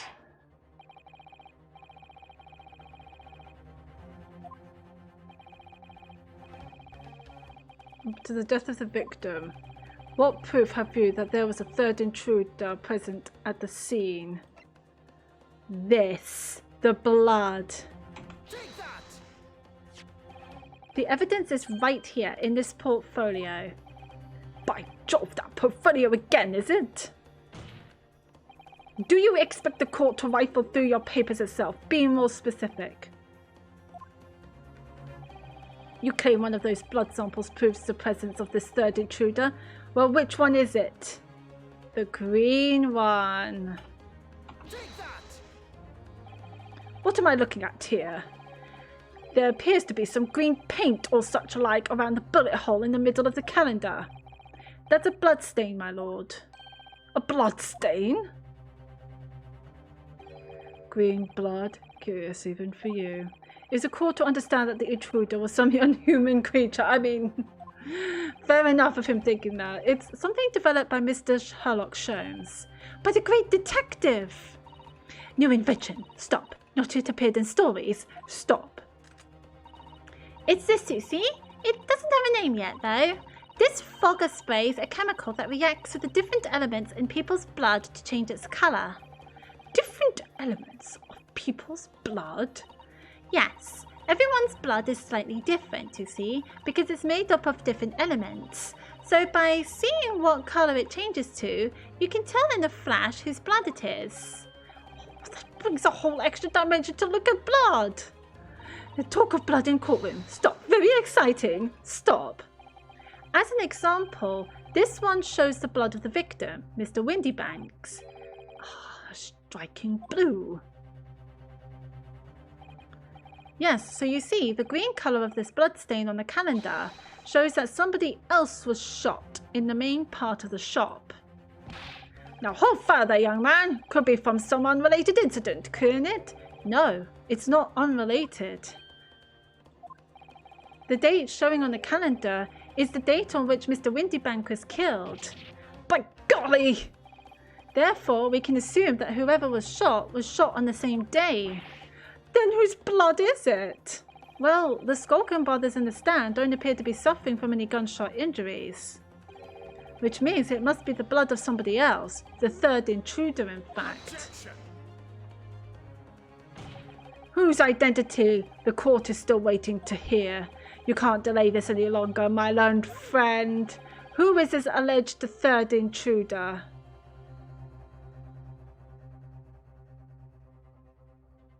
Wonder.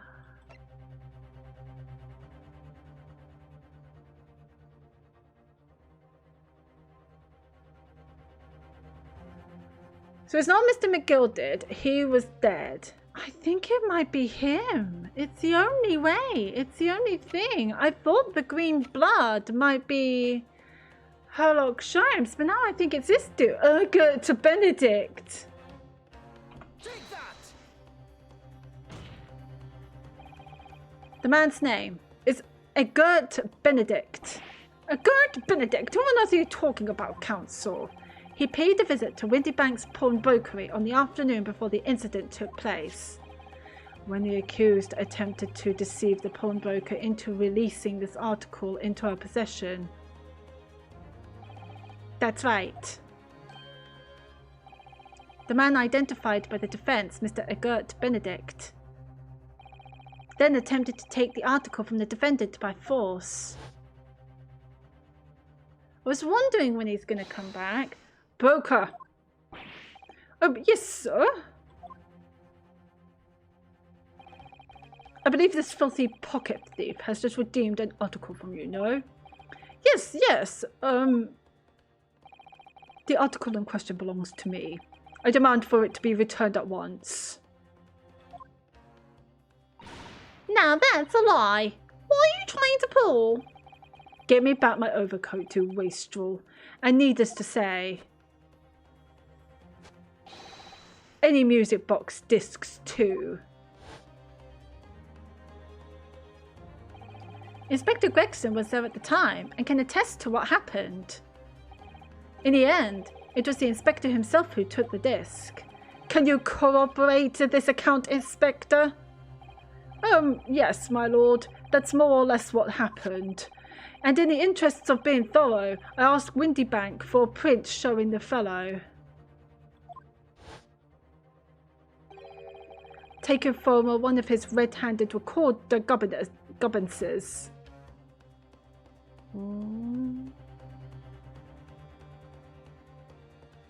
Hang on. The back.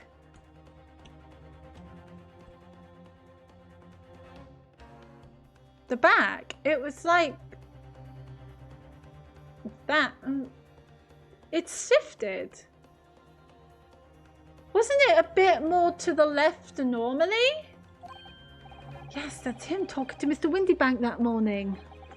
And you claim this man is the brother's accomplice? Well, Mr. and Mr. Skulkin. Never seen a geezer before in my life. On my life, God, for my life, never seen him. Ugh. Well, somewhat unsurprisingly, it appears our witnesses disagree with the assertion. I'm sure your lordship recalls my learned Nipponese friend's actual assertion, which was that he could prove the identity of the alleged accomplice. Yes, and I can. Then show us the evidence. I agree. We must see proof that the clean-cut gentleman in the photograph is the filthy criminal you say he is.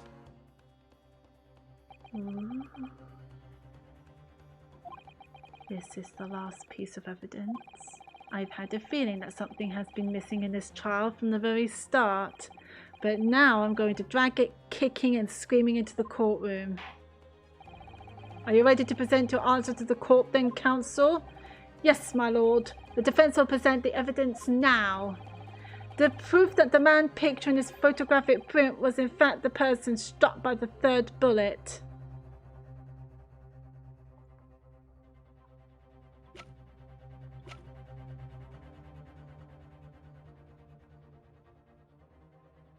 This one. Take that!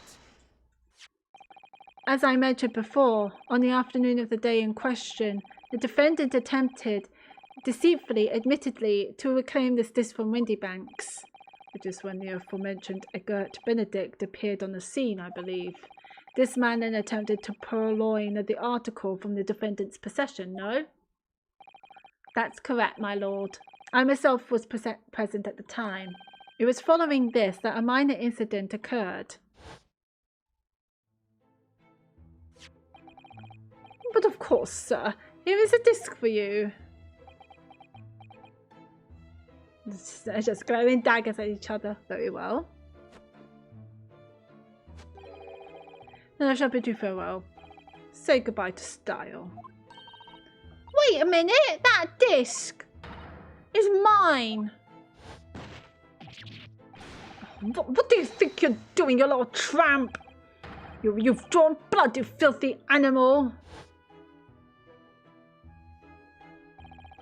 Being a music box disc, it has countless small but sharp metal protrusions over its surface.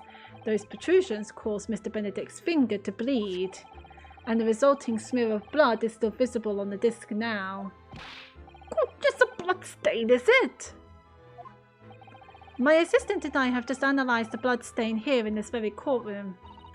Using my trusty Fogger gun. Yes, and we added the results to this portfolio. I say, it's green! It's exactly the same colour as the blood around the calendar. The evidence is conclusive. The man calling himself Mr. Egert Benedict, who was in Windybanks earlier in the day, is the accomplice who is present at the scene of the crime that same night. So there was someone else there. Look at those two brothers now. They're sweating buckets. Oi, who are you talking about? It's boiling in here. My lord, it is the opinion of the defence that Mr. Egert Benedict should be summoned to the courtroom to testify. It would certainly seem that we can ill afford to ignore this gentleman's apparent presence. This has gone on long enough now. This a flagrant ignorance of the mechanics of law. Sherlock Holmes, you say? Yes, I've heard the name. The protagonist in a series of short stories for the vulgar classes. A god of detection or some such. And now you employ chemical substances devised by this fantastical persona in the highest court in the land. Do you expect us to take you seriously? The samples made by this plaything are not fit to be called evidence. So the bloodstain turned a shade of green. What of it? Here's to you successfully proving that no other blood in the world would turn the same colour. Well... And pray, do not even think of suggesting that we should take Mr. Sholmes' word for it. Is he right? Is Mr. Sholmes' concoction a load of rubbish? I don't know. I mean, he is a great detective. What are you talking about? We can't let him get away with that. Lord Van Zeeks. I knew it would come to this. Of course, Mr. Sholmes' invention isn't going to be recognised by any official body. But what other choice did I have? I'm just remembering what Father Christmas over there said before. Oh, even she thinks it's the judge's Father Christmas. Yes, Iris. But how he was temporarily suspending the summation examination. In other words, the examination isn't over yet, is it? What did you just say, young girl? And in the summation examination, the decision as to whether or not the trial continues is in the hands of the 6 jurors, isn't it? So the way I see it, it doesn't matter what certain other people think of Hurley's inventions. At least, not for now. Yes, she's right. Young lady, you have quite a devious mind. It really just comes down to one thing. Whether these ladies and gentlemen of the jury are convinced by what you say, Runa. Is that about right, would you say? Or did I misunderstand something? Unbelievable. Iris is a genius. Mr. Sholmes' partner is a force to be reckoned with. Yes, indeed. Iris Wilson, sharpshooter. After that shrewd perceived of the situation from an entirely unexpected source, it must be acknowledged that the previous summation examination has yet to reach its conclusion. This is absurd. Ladies and gentlemen of the jury, the court now looks to you for your final leanings in this matter. As proud citizens of Her Majesty's Britain, I'm sure you will come to fair and just conclusions. So then, state your final decisions in turn, please. Not guilty. Not guilty. Not guilty. Guilty. Guilty. Not guilty. 2 guilties? Oh, I wasn't expecting that. Why did they think guilty? I'm curious. 2 call guilty and 4 call not guilty, such as the outcome of the summation examination. My lord, with all due respect, this is an outrage. The prosecution refuses to accept this decision. On what grounds? If these jurors are persuaded by some half-baked concoction devised by a pretender to real police work, then they are too ignorant to be trusted with the judgment of anyone's guilt. I'm sorry, Lord Van Zeeks, but the outcome of the summation examination cannot be ignored. This trial will continue. Yeah, ha! Fuck you, Lord Van Zeeks. Nevertheless, we find ourselves in a rather awkward situation. The defense has very reasonably requested the subpoena of the new subpoena of the new witness. But sadly, I fear that will be impossible. What? The name the gentleman gave for himself, Egert Benedict, is quite clearly false. I don't believe it. Just when I'd managed to prove the man was there that night. Could I say something? Who was that, please? Who spoke? It was me, my lord. Juror number 5. What have you to say, madame? If possible, Inspector... Me, ma'am? Oh, I'm curious. I wonder if you might show the photographic print to me again. The one in which the gentleman is shown. Oh, right, yes. This one, you mean? Of Mr. Benedict?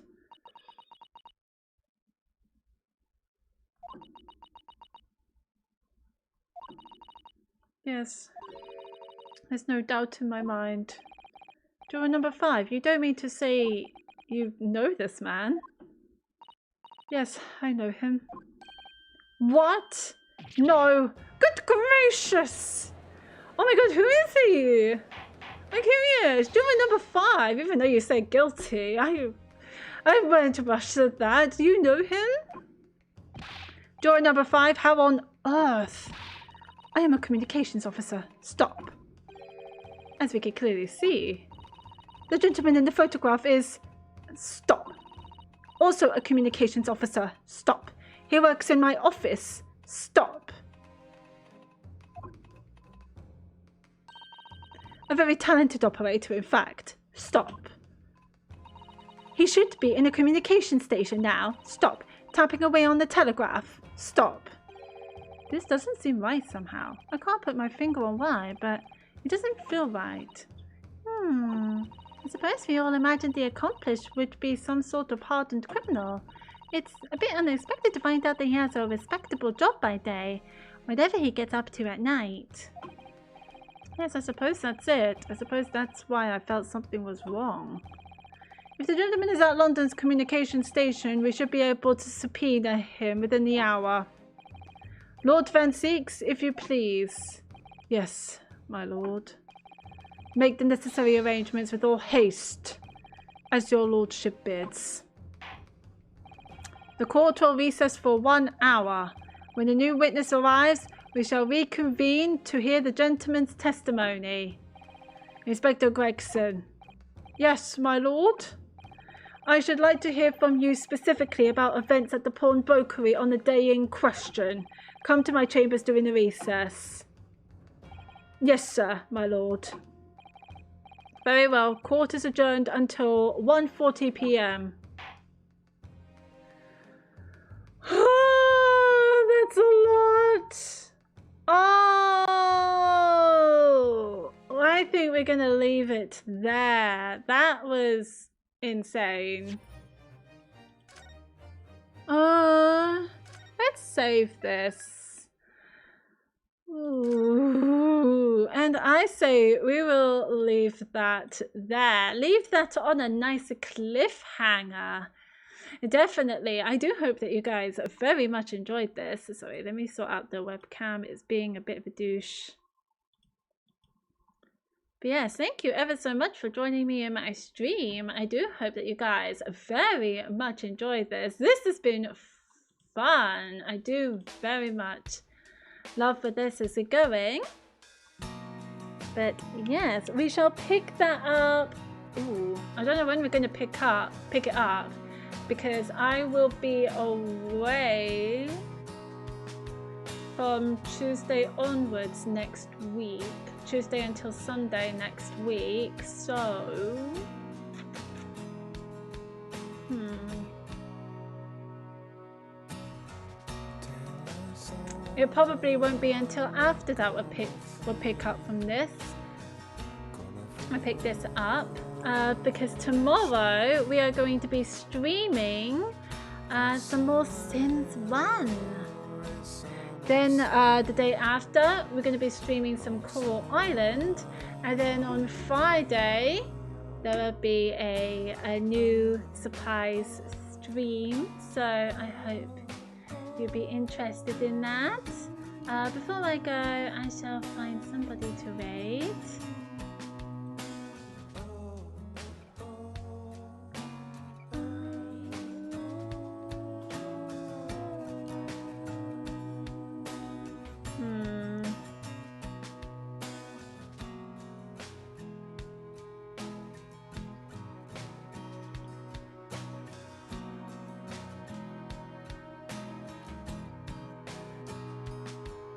Oh, Better the Alpha is playing. He's playing Genshin Impact. Oh, he's doing a super long stream. He has been raiding me for a bit, so it'd be my turn to raid him, to give him all the love in the world, lovelies. And yes, thank you ever so much for joining me in my stream. I do hope you guys very much enjoy it. And yes, tomorrow I am going to be streaming Sims 1. So if you're interested, do come by and say hi. I greatly appreciate you, lovelies. But yeah, do hope you have fun. Do take care. Have a wonderful rest of your day. And I shall see you guys tomorrow. Do take care. Bye bye.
Lily.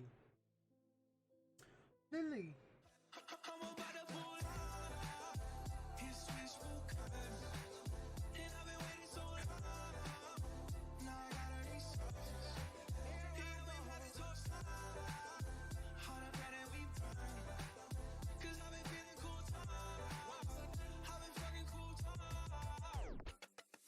Thank you so much, Lily. Thank you. Welcome in, welcome in. Hi. I'm good. How are you? How are things? How was your stream? You were playing the Great Ace Attorney?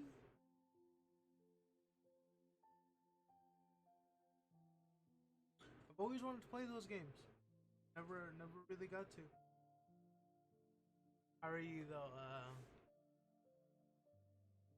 You like the anime? Never played it. Played the game. I always used him. Marvel versus Capcom 3. He was in that game. Stream is good. How is Genshin? Genshin is amazing right now. Just chilling. We've been bouncing around different games, but right now we are just getting achievements, hidden achievements right now.